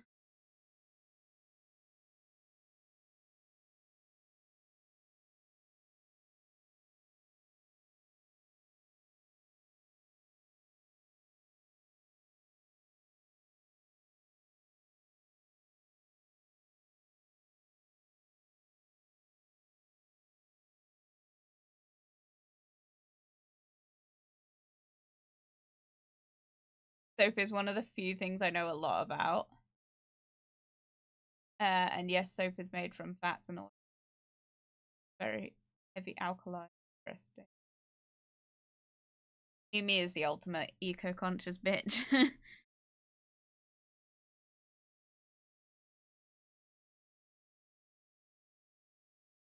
Literally just broke the first rule of Fight Club, shaking my head. I'm sorry, Mono, don't come for me. I've only seen that film once, but I loved it. Oh my god, did you know Meatloaf was in it? I'm like so happy. When I saw that film for the first time, I was still with the guy that just broke up with his girlfriend. That it was with that boyfriend. So he showed it to me and he was like, did you know that that's Meatloaf? Because we were both like, our whole friend group is huge on Meatloaf. I'm huge on Meatloaf as is, and so it was like an easy transition into that group. It's like because one thing we all have in common is Meatloaf. And then I met Paul and started moving in with Paul, and he also loves meatloaf, so it's a pretty easy like transition from that. So meatloaf is such a big thing, but meatloaf's in that movie. But yeah, all right, I've done my jewelry. I'm gonna take a break real quick because I need to pee really bad, but I will be RB. I just love making soap, dude. I want to talk about this more. I'm like super interested. Like, this is a fascinating conversation. I really want to talk about this, but I will be right back.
And I'm back. Reading. I just love making. I'm so fascinated by this. I missed the meatloaf in the movie. Yeah, meatloaf was like fucking. I was devastated when he died. I searched it up and I thought it was food meatloaf, not the actor meatloaf. He's not an actor. He was in that movie. He's not an actor. But yeah, no. Sorry, all my fucking monster cans are on. Fuck, all my Hatsune Mikus. Meatloaf is a singer, if you were wondering. If you were confused. Meatloaf is... Oh, excuse me while I move my fucking nail polish box onto the desk. Meatloaf is... he... I'm trying to think what the famous songs he did. I listen to, like, Bad Outta Hell and Paradise by the Dashboard Light, mostly. But, Meatloaf is the guy who sung I Would Do Anything for Love. The one that's like, and I would do anything for love. That song. He's the one who sung that. If you're confused about who I was talking about. But I won't do... Everyone, what I love as well is everyone's always like, but what won't he do? And it's like, what? He's like, what won't he do? Like, what won't he do for love? He never says. It's like, he literally says it in the song. He gives a list of things he wouldn't do for love.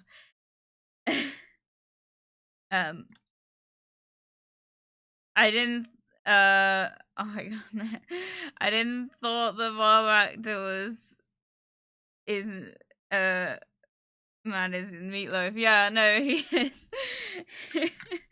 I wouldn't have known either, to be honest, unless I had it pointed out to me, but yeah, that's Meatloaf. I love that film. Very good. Yeah. But I like Meatloaf, and Meatloaf is quite good. Oh gosh, this...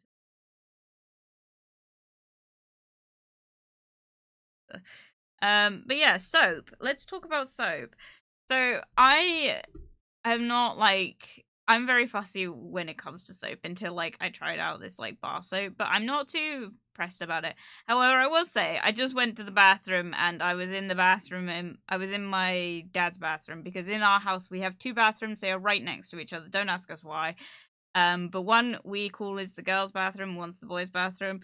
Not gender exclusive, you can use whichever one you want. Whenever we have guests, like regardless of what their gender orientation is, we always tell them to use what we've labeled as the girls' bathroom just because it's cleaner.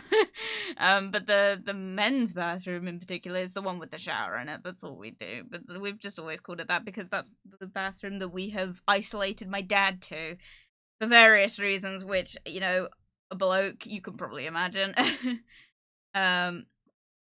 But yeah, no, a bloke with a lactose intolerance, you can probably imagine why we separate him.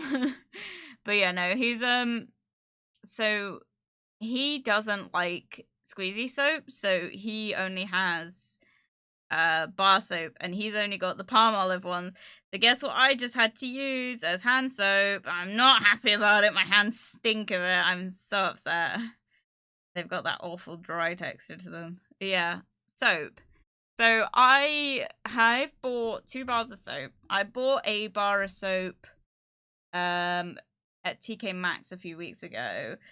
And then I proceeded to not bring it with us when we actually moved, like we started moving stuff into the new house. So we actually, the first day we were in there, we needed soap. So I had to go to the shops to buy some. So we went to the Eco shop because I was fully prepared because I bought my pump, like I bought the soap pump for that bathroom, but I was fully prepared to buy some pump soap for that, and I just ended up just buying a bar of soap because I was like, you know what, why not? So yeah, that's the thing. So that's what we did, but I've started using that soap and it's really good. I'm not gonna lie, I will see if I can find what the brand was because the brand isn't linked to the store that I buy it from, so I'll see if I can find out what... If it's not a local one, then I'll see if I can find out what the seller is. Because if it's a local one, then I'll have to keep it to myself, I'm afraid, but for privacy reasons. But yeah, no, that soap's great, and it's basically just coffee and something else. It doesn't really smell like coffee, I'm not gonna lie, but it is like a pretty nice soap. I'm not gonna lie, but it's one of those like handmade kind of cake soaps where like it's been put in a cake tin and then they've cut it up. So it's got like a swirly bit at the top and it's so cool. And I like that soap. That soap's alright. It was the Naked Store. I think that's what it was called. I don't think that's linked to me. See if I can find out. It's got some printing on it.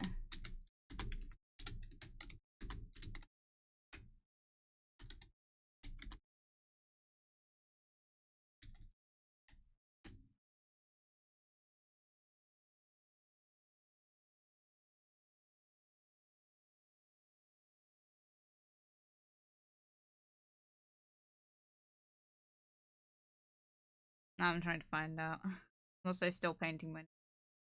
I send a picture of my soaps? I would love to see your soaps.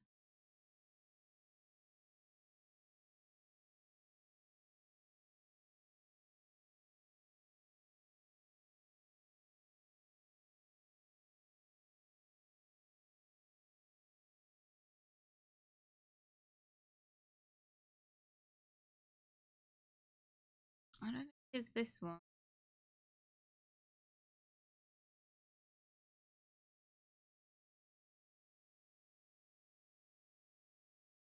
Could it be the naked?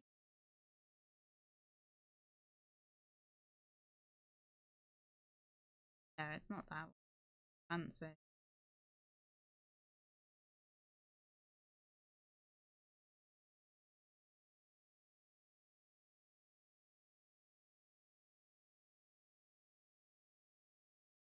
All these are the wrong one.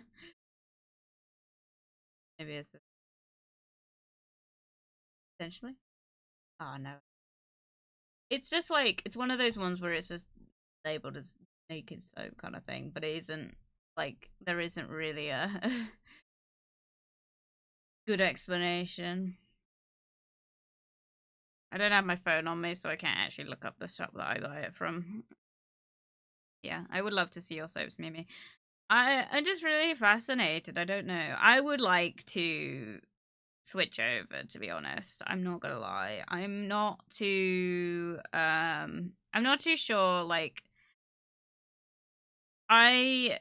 shampoo doesn't really bother me, so I will probably end up going back to the bar soap for that because it's more affordable.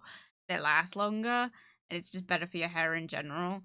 I don't know why I went back to just squeezy soap. I don't know. There was a reason. I think it was probably to do with the fact that my hair wasn't too healthy at the time and I just wanted to go back to like more kind of keratin based products, but I can do that with conditioner because the one thing I won't do ever again, because I've still got it, is I won't switch to conditioner bars. The reason being, I don't know if anyone's ever tried to use a conditioner bar. They are literally the most impossible thing to use. I've really tried with my conditioner bar. I just cannot get it to like come off on anything other than my hands. And there's not, I bleach my hair. I dye my hair regularly.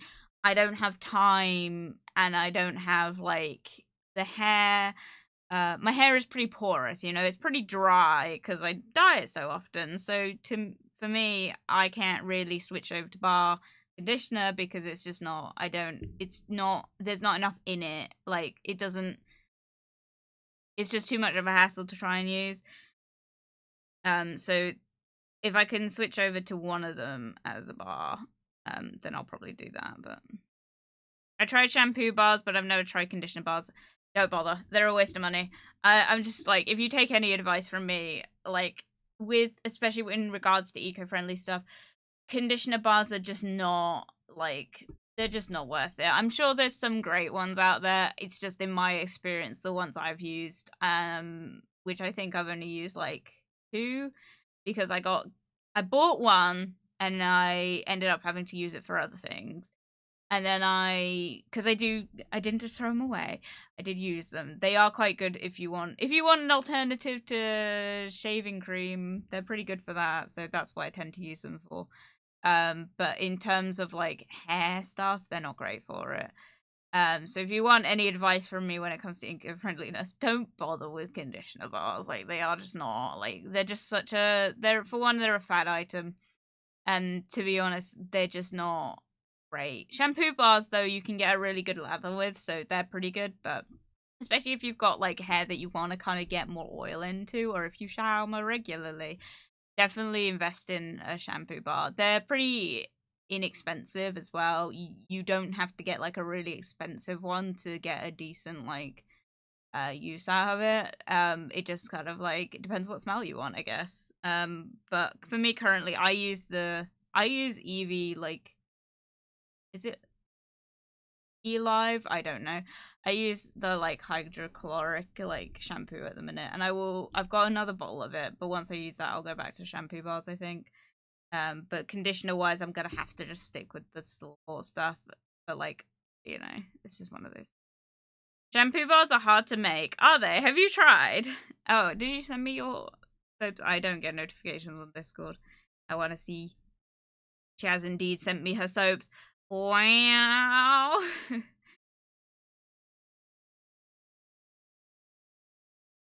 Oh my gosh. Oh wow, these images are small. Oh my god, I'm so jealous. These are so cool. Bergamot and patchouli one, I'm obsessed with. Oh, you've got some fun smells.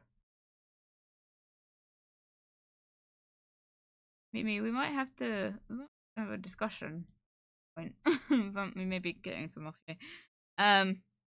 Yeah, I don't really know what goes into shampoo bars, but I imagine they're not very simple to make, but they are very good.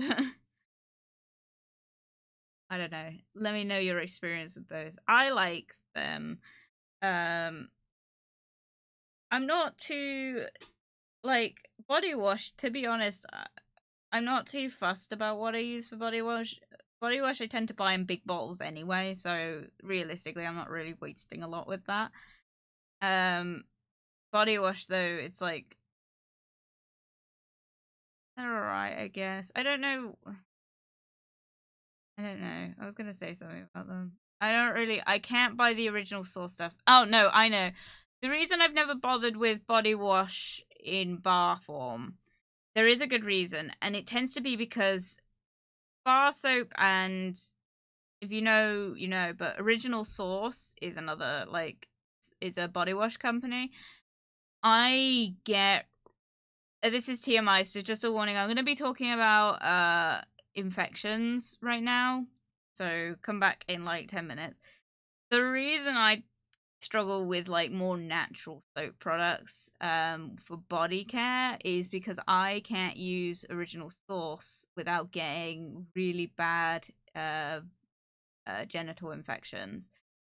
Don't ask me why. Don't ask me why they're linked or anything. It doesn't matter if I've actually like washed down there with like Original Source or not. I still get an infection for some reason. I think just because cross-contamination kind of thing. I can't use them. I used to buy like the mint and tea tree one all the time, and then I noticed that the reason I was getting so many infections was from that. So then I switched over from that one because I thought it was the tea tree oil. I switched over from that one to I think raspberry and cream one, and that one caused the same problem. And it's because they have more natural ingredients in them, which means that they tend to have more like fruit juices in them for some reason, in my experience, which means that they've got sugar, which is more likely to give you yeast infection. So for me, I don't use those. But that's why I've never bothered with bar soap, because I imagine it's the same sort of problem. But I don't know enough about it. I used to have super nice coffee scent, but it was removed from the market. They are similar to shampoo. Oh, but wait, that sucks. They are similar to shampoo, to soap. Imagine that soap, but need some more complicated ingredients, and you need a press to make them. Do you? Interesting. The bar soap has an average pH of around 8. Your floof has a pH of around 4. Using bar soap upsets the pH balance and gives you problems. So it's similar with shower gel. Yeah, so I have to be really careful when using shower gel. Original Source, I find, gives me infections no matter what I do.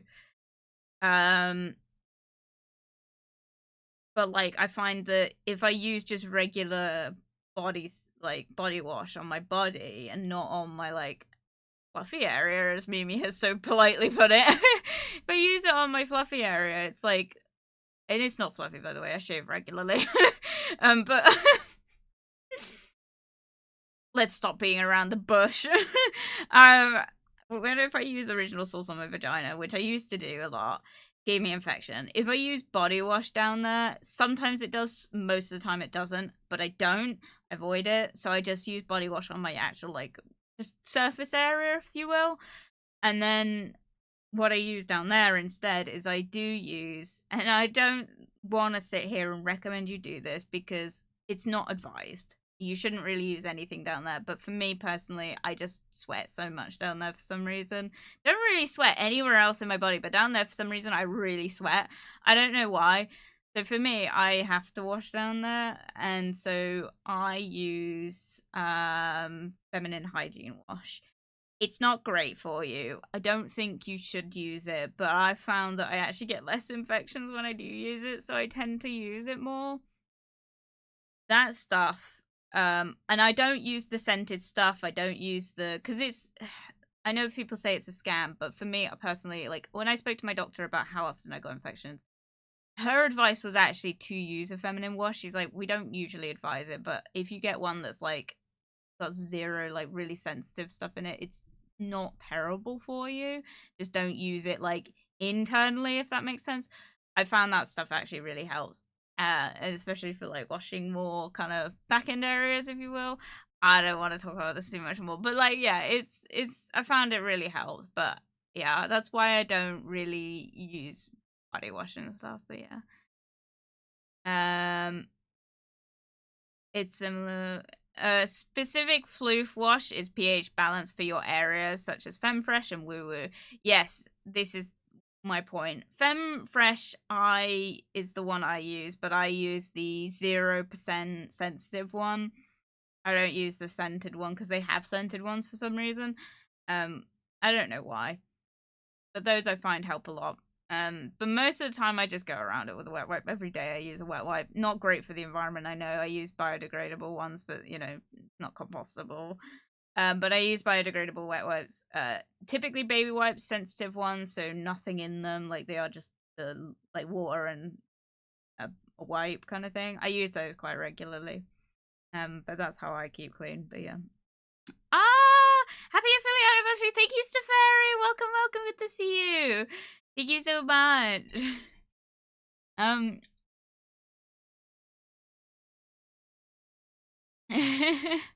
What a combo to come into. I know. I'm gonna stop talking about this now because it's like it's so gross.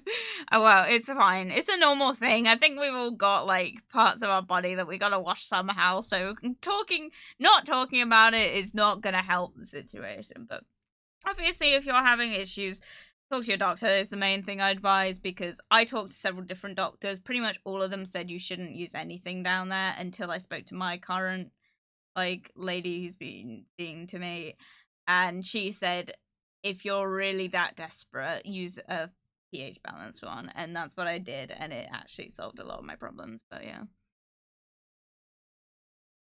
But so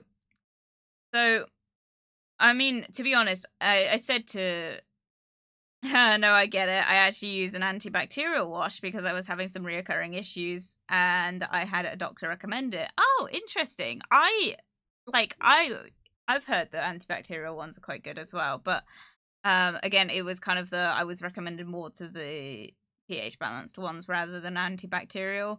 But yeah, it's interesting because whenever you talk to the doctor, they always say don't use anything down there, and it's like, yeah, but that doesn't actually help a lot of the problems. It's like I can't just use water down there. It's not because like consumerism has convinced me otherwise or anything. It's more just because I'm like, but I'm not actually cleaning anything if I'm just using water, so what should I use instead? I've found different sources, but antibacterial I've heard is quite good. Problem with me is the reason I don't use antibacterial is because all the antibacterial in my house has some sort of scent. The only antibacterial that, I mean, is for the body is Dettol, and I've been advised very heavily by my mother to never use that. So, don't use Dettol, kids. Don't ever use Dettol. I love the smell of Dettol. I love. There is like very few smell. I'm a very smell orientated bitch. Oh fuck. I'm a very smell orientated person, but for me, Dettol is like, I love it. That'll burn, I'm telling you, bruh. Lick it, but like a cat, they seem to do pretty well. What the fuck? I would be expecting that from fucking Mono, not from you. Yeah, I'm a man, I just splash some water and say good enough. Yeah, like, I mean, I don't know. I am of the species that has a vagina. So for me personally, it's a bit more complicated. They're not the easiest thing to keep clean. So fellow vagina havers, I feel you right now. You know, they're not easy to have. And to be honest, it's, you know, they're just complicated, man. It's just not easy. But like, I get penis envy. I'm very comfortable with the fact that I am a cis woman. I'm not like, I don't feel uncomfortable with my gender at all. But the one thing I'm like, dude, having a penis would literally, they're just so much more. I just can't imagine they're any less sanitary. That's all I'm saying. I'm like, man, it's just like, you just kind of gotta run that thing under the tap occasionally, kind of thing. You know? I'm like, dude, I know it would be so much easier. And when you pee, you just like, you don't have to like pull everything down and like sit down on a disgusting toilet seat, and you don't have to do all that. And before anyone says, try and use one of the shiwis, I've tried. They are literally. Have you tried to use one at a festival drunk? It's not fun. If you're like, if you're fire hydrant peeing, like a shiwi is like the worst thing you could use. I've got a conversation to have, but I'm just being honest.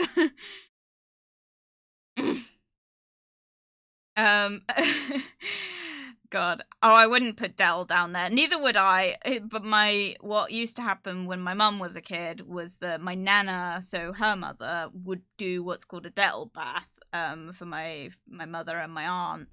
And Dell baths are literally what they say on the tin. You run a bath and you put Dell in it, and they are really bad for you if you are born with a vagina.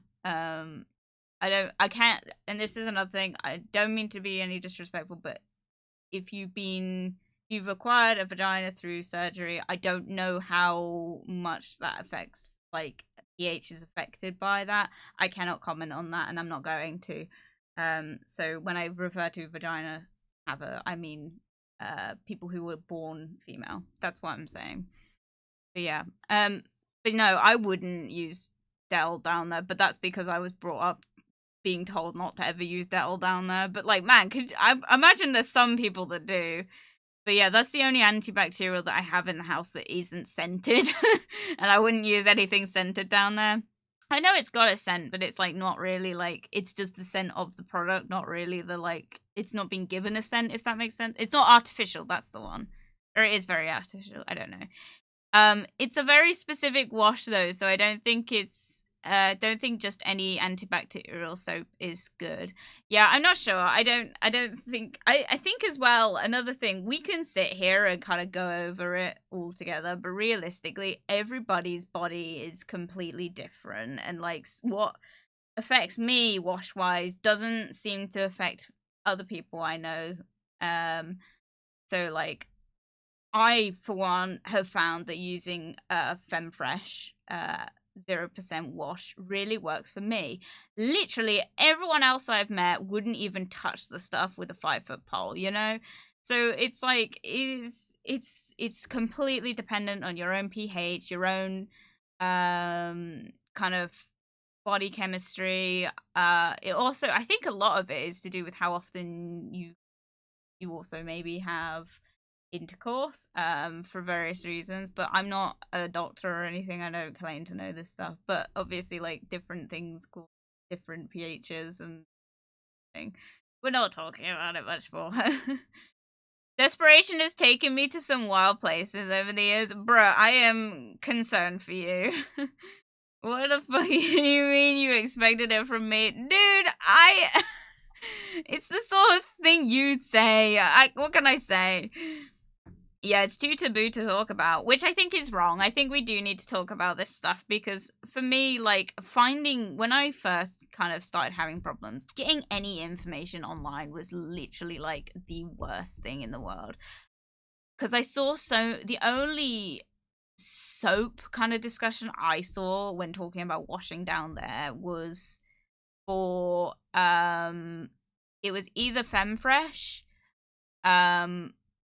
or it was the Dove Pink Sensitive Bar. That's the only other one I've seen, and I can't speak to that stuff. I don't know. I don't use it. I've never used it. I've never tried. But I've seen a lot of people saying that that's the best stuff for it, but I don't see how, to be honest. But yeah, that's the one that I've heard about. But yeah, in all honesty, I don't even think it's too much the taboo side of it as well. I think it's just that we're all so drilled into thinking, like, you can never use soap down there. You shouldn't, but some people need to, you know? It's just like, that's the truth. It's like, yeah, it's like, because people are like, it gives you yeast infections and stuff. It's like, yeah, but I get those anyway. So like, you know, kind of there needs to be kind of a like thing I can use that isn't going to kill me kind of thing. But I found a technique that works for me personally. I'm not going to go into detail about it. It does involve Femfresh, and it involves not putting it internally anywhere. That's the best stuff I've found. That's the stuff that I use, and it's worked for me. But obviously, if you're gonna try it, use at your own discretion. I'm not responsible for your health, and really, I recommend you speak to a doctor if you're having issues, as me and Steferi have. But yeah. Give me a cock, man. They just whip it out with around with no issues. Dude, being someone who used to go to festivals a lot, I wish. You know, it's so annoying trying to sit down on a toilet, and it's been like Friday and Saturday, and some kids have like come by and they make the worst mess. It's like, oh my god, I just can't. I would love to like have a option. And I know at Glastonbury, we're going to talk about this. Glastonbury, right? Glastonbury they used to have a female urinals, as they called it. Bit exclusive, but I've seen them. Would I use them? You can get to fuck. It's so public. I get really self-conscious if I'm in like a public place peeing and I can hear someone in the stool next to me and I can't pee as a result. I really struggle to pee when there's someone else near me. So for me, a female urinal, if you don't know what I'm on about, look it up. You'll see what I mean. You're literally in like a yin-yang shape with someone else. So you can see another person while you're peeing. I was just like, why? Why would I, like, that's not really like, it's not really a urinal. Oh, I just don't understand. But yeah, those, I've seen are a thing. I don't know. Has anyone got any experience with using one of those? Because I've literally never met anyone who's had like experience with one of those. But yeah, going on with my nails. What the fuck is wrong with y'all? Listen, it's a struggle. What's right with us? You know, it's a struggle. Okay. Floofs. Yeah, that's it. Vaginas, man. If you're born with a vagina. This isn't to say, like, vaginas are bad, because, like, they've got their perks, obviously, but it's, like, they are inconvenient, to say the least. Like, I don't know. I'm not saying, like, I'm just gonna say, like, just as someone who's had one my entire life, I just don't, like, I struggle with it, okay? That's not to say if you would feel better in yourself if you got one, you shouldn't, because realistically, you're not likely to have the problems that someone born with a vagina has, and that's a good thing, because if I could not have that, I would. Like, I hate yeast infections, and I get them religiously. I get yeast infections, I get cystitis, and I get BV all the time. And no, it's not anything to do with me using Femfresh or anything. That's been a problem for like years, and the only reason that I've had it less recently is because I've been using Femfresh. That's just the truth of it. And this isn't an ad for Femfresh. I don't think they're a great product by any means of the stretch of the imagination, right? I don't think they're great for you because, again, it's a consumerism tactic to get you to feel self-conscious about yourself. That's the truth of it. But for me personally, and for other people that maybe struggle with infections regularly, they can offer a solution. But I just don't. If you're gonna get into it, don't get scented ones. I love that this is the conversation I come back to, dude. Honestly, I just vaginas, man. But yeah. I have so many nightmares about people being able to see me use the toilet. Me too! Me too! Oh my god. Like, I literally have reoccurring nightmares about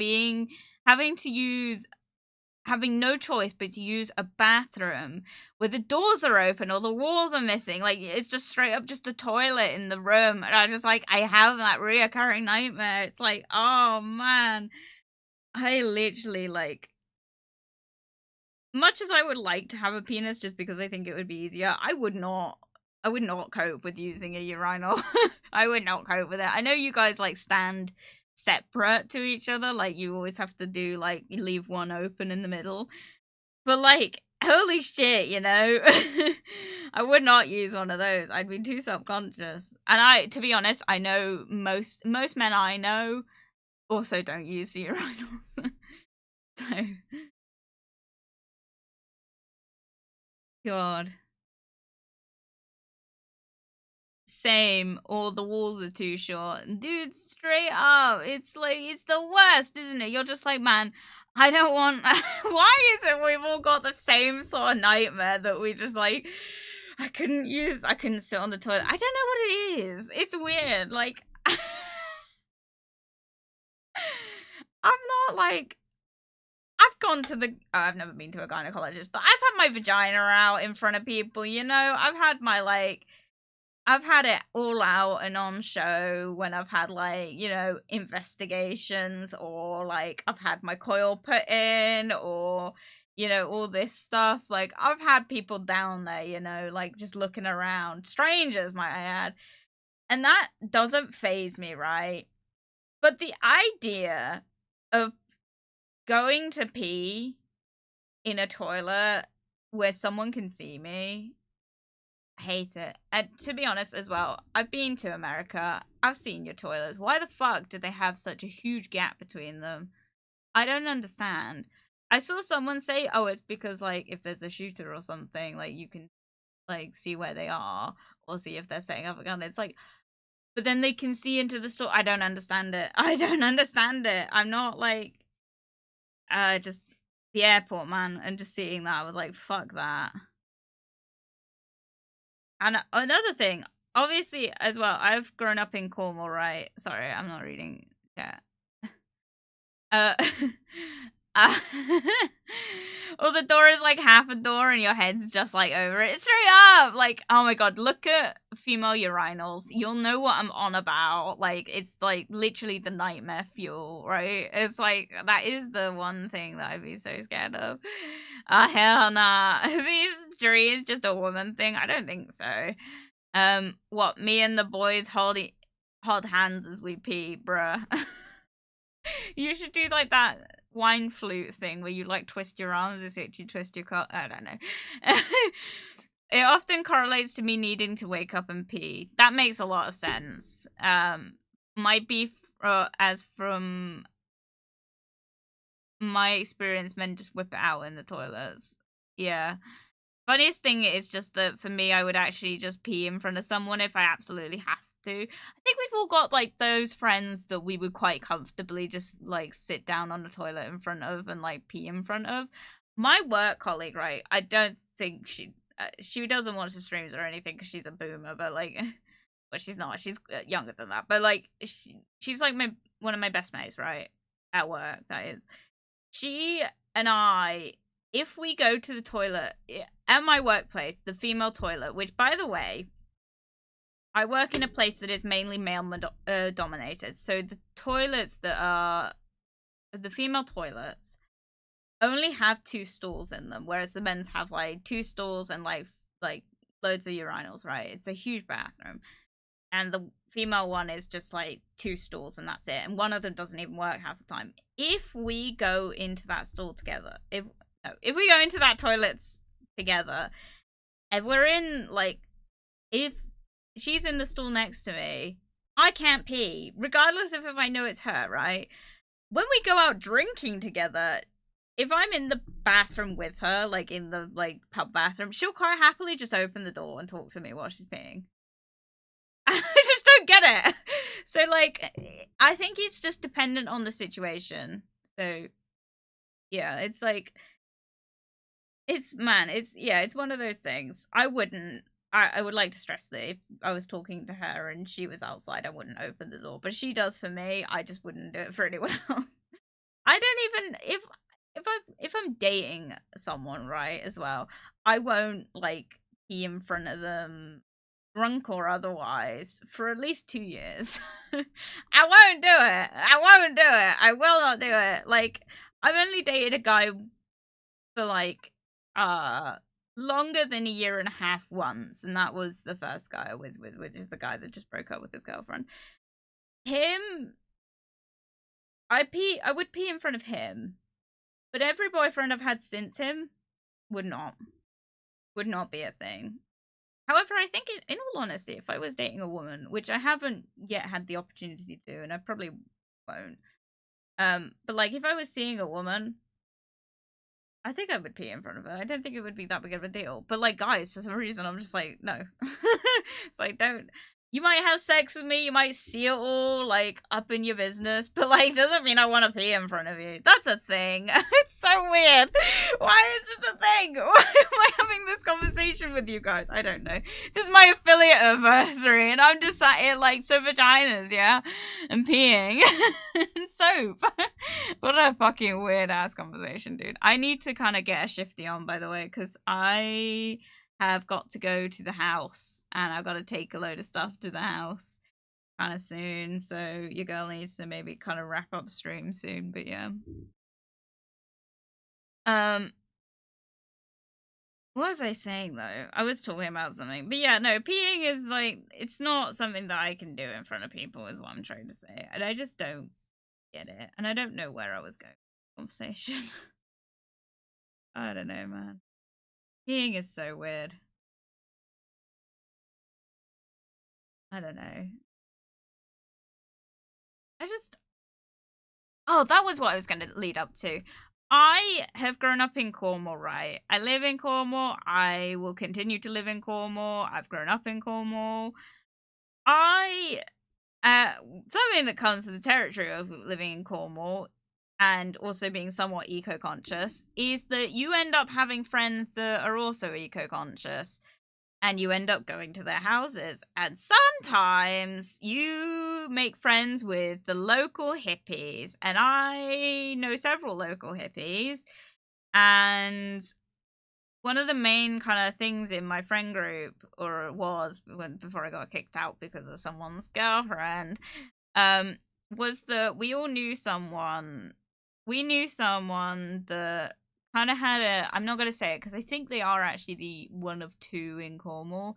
I won't say what the business is, but they had a eco-friendly business. We'll just leave it at that. So they had like their family business was eco-friendly for the most part, right? So their land, they had land. They'd bought land and they'd built their entire house on it, right? Pretty common thing down here, which sounds so weird, but it's like when you're doing it eco-consciously, you're likely recycling things. It's a lot cheaper than kind of building a house with builders and stuff. So these guys, like, they built their house. So my friend's parents built their house, right? Beautiful house, basically made of just like raw tree pillars and clay, essentially. And it pretty much just like, it's completely self-sufficient house. So they have like a whole workaway system, which is where people from other countries come round and they work on the land in exchange for residency. So they had a whole workaway kind of program going on. And they have farmland essentially. So part of their kind of thing is that they grow all their own crops. They grow crops for the neighboring like village and stuff. They grow stuff. They sell stuff. They make stuff. Like pretty much like what you'd expect from the local hippies, right? Really nice family. So their whole thing was very eco-friendly, and they basically built their house with the idea that they're forever going to be eco-conscious and everything that is a waste product gets reused. I don't know if you can maybe see where this is going. So they had a bathroom in the house. And when I say bathroom, I mean it had a bath in it with a shower and a sink. There was no toilet in there. And they had not built to have a toilet in there. They had an outhouse. And yes, this is Cornwall. This is England. Not maybe the smartest decision, because I was always like, so how do you go pee? Because I only visited them in the summer. How do you go pee when it's raining? It's like you just have to go out the back door and just go to the outhouse. They had an outhouse, which was literally just a toilet. It wasn't even a toilet. It was a bucket.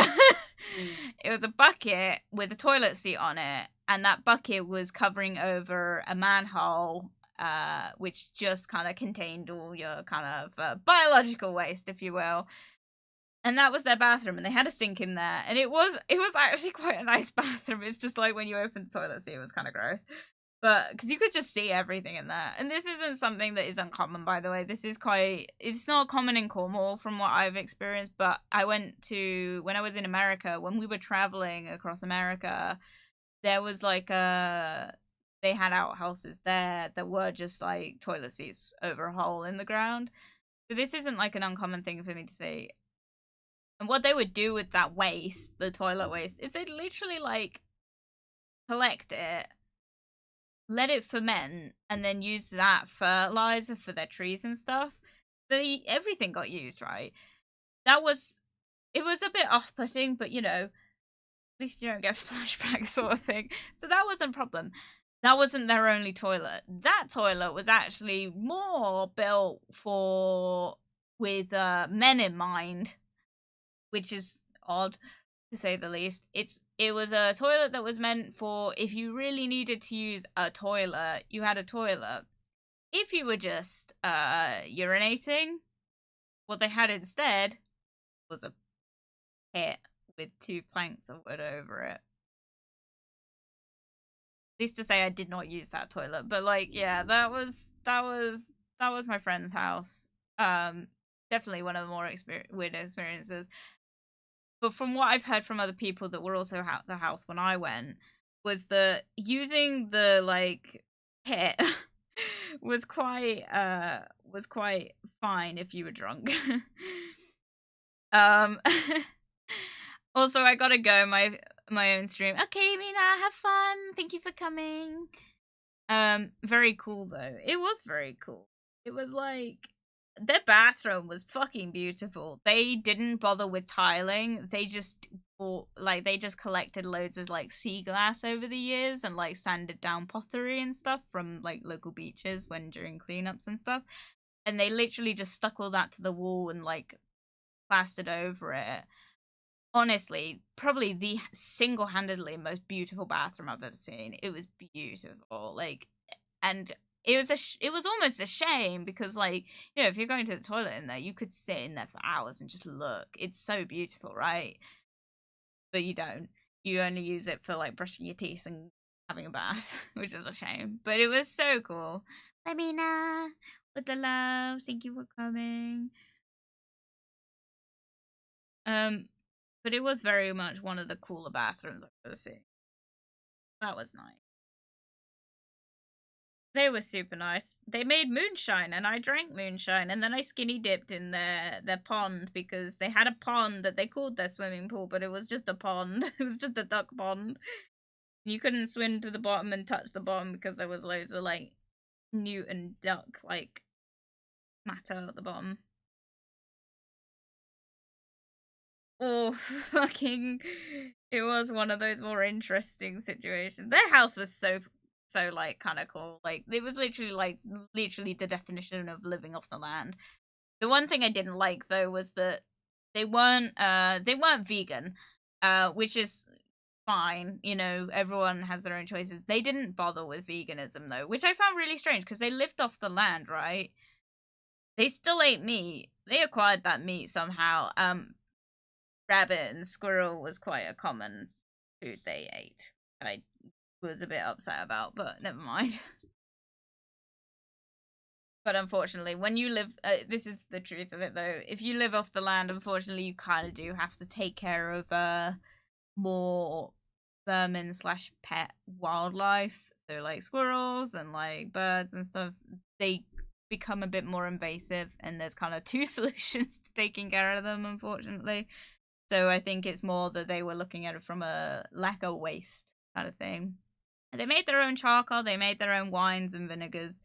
First time I ever had sourdough. That was cool. Sourdough is alright. I'm a bit upset though. Why do they call it real shit? Anyone who has ever had sourdough, please tell me. Why do they call it sourdough when it's not sour? Why is it called sourdough? I would love to live how they do. Me too, man. But one of the things is that their business was one of the few in the area that did what they did, which meant that their kind of business earned them enough money to kind of sustain doing what they did. So if you were to live like that, it's definitely an investment that will pay for itself long term, but you have to have that money to begin with, if that makes sense. So for me personally, I've got no building experience, and I've grown up in a household that the only people that know DIY are me, myself. It's myself and my mother. My dad doesn't really do DIY and stuff. Realistically, building my own property is just not it's not an option for me, but I would love to. And if I was ever to do it, if I ever had the money to do it, I would 100% like consult them and stuff. Another problem I have with the way that they lived is that their Wi-Fi and electricity options were limited.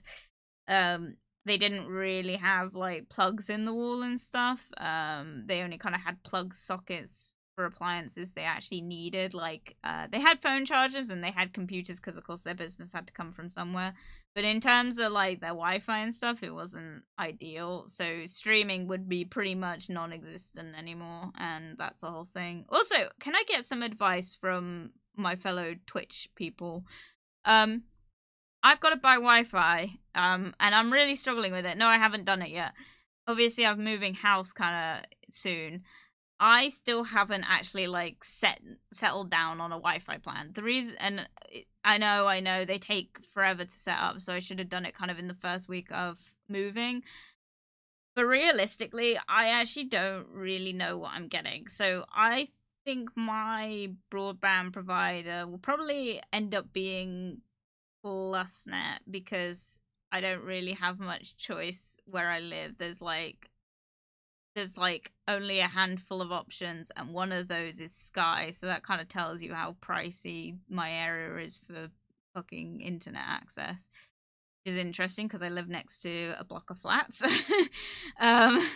So I'm kind of limited in what I can get. I think I'm getting a 500 megabyte download speed plan, but I'm not 100% sure if that's going to be enough. So I'm not. So if anyone, you don't have to contact me on the chat. You can message me privately about what your Wi-Fi speed is. But if anyone could kind of tell me what their like Wi-Fi speed is for streaming, I'd really appreciate it, because I don't actually know if we're currently in my house paying for what we're getting. Because I asked my mother what speed we're getting, and it turns out we're only getting a 50 megabyte download speed, megabytes a second download speed. Which I said to her was like, that's astronomically low. So why we're getting that low speeds, I don't know. But yeah. It's called sourdough because it's made from fermented base. Oh, okay, that's weird though. Why would they call it? Just like call it ferment bread, fermented bread. I don't know. Like, I suppose that comes from like sauerkraut though, doesn't it? Like sauerkraut is fermented cabbage or lettuce. I don't know. It's one of those. I would not eat it. I don't really like it. But yeah. Often it has a slight sourness because of it, but some isn't as strong. Yeah, the one I had was really sweet, which was cool. I also had some like angel cake as well, which was nice. Might have also been the alcohol I'd had at that point, or the moonshine I'd had at that point.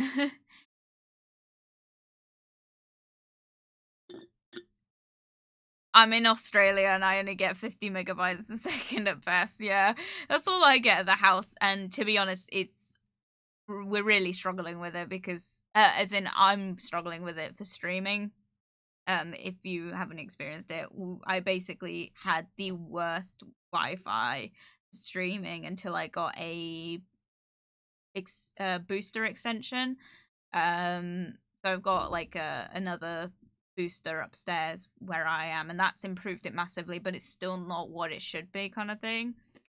But yeah, basically looking at like a 500 megabytes a second deal, hopefully. But we'll see. Just get as high of an upload and download speed as you can for as cheap as you can. Make sure it specifically says fiber. We haven't got many options here either. I don't think I can actually get fiber. We only just got fiber availability in my current home where I'm at right now streaming from. We only got fiber like a year ago. Where I am moving to, forget it. There is no fiber there. I can live in the middle of fuck nowhere, I'm afraid. But like, yeah, fiber is not an option where I live. Like, the fact is that BT doesn't even provide for my housing kind of estate. So if BT doesn't provide for it, considering the fact that they provide for literally everywhere else in my area, you know that there's something up with that. But yeah, Plus Net and Sky are kind of the only two big options that I've got, and I'm not fucking paying for Sky. Fuck that. They do say you will get this speed, but it's in the small print it will say actually it's a minimum of this, which is often much lower. Yeah, I think that's the point. Like, that's why I was so confused about this Wi-Fi speed in this house, because I was like, my dad's paying like 25 odd quid and we're getting like only 50 megabytes, whereas in new place I could get 10 times that for the same price, or like for £2 more, which is insane to me. So I'm probably gonna get that. Yeah, we only got fiber like a couple years ago. It's just not really a thing here. Like, I don't know. It might be a countryside thing, which I think Mimi also struggles with. I'm moving kind of to the more kind of busy part of my area. Like, I'm moving closer to the kind of center of my area, shall we say. And it's just interesting to me that despite the fact that all the businesses and all the shops are where I'm moving to, the options for like broadband and Wi-Fi is really a lot more limited. Also, my data connection in that house is terrible. You get like signal in like the corner of the living room where the settee we don't have a settee yet. We get Wi-Fi mobile data by the window in the living room where we'll put the settee, and that's it. We don't get it anywhere else in the house. It's terrible. But yeah, I don't know if that's just because it's an old townhouse, which means it's mostly just brick and mortar. But yeah, we don't get I mean, to be honest, like 50 megabytes per second download, that is what I'm getting. It's not great, but we're coping with it for streams. I would like to get better Wi-Fi, but like what I'm looking at is basically like a lot more. So we'll see. But thank you very much. I do appreciate that. I'm gonna have to go. I got stuff to do. Sorry. Happy affiliate anniversary. I hope you have a good rest of your day. Thank you very much, Mimi.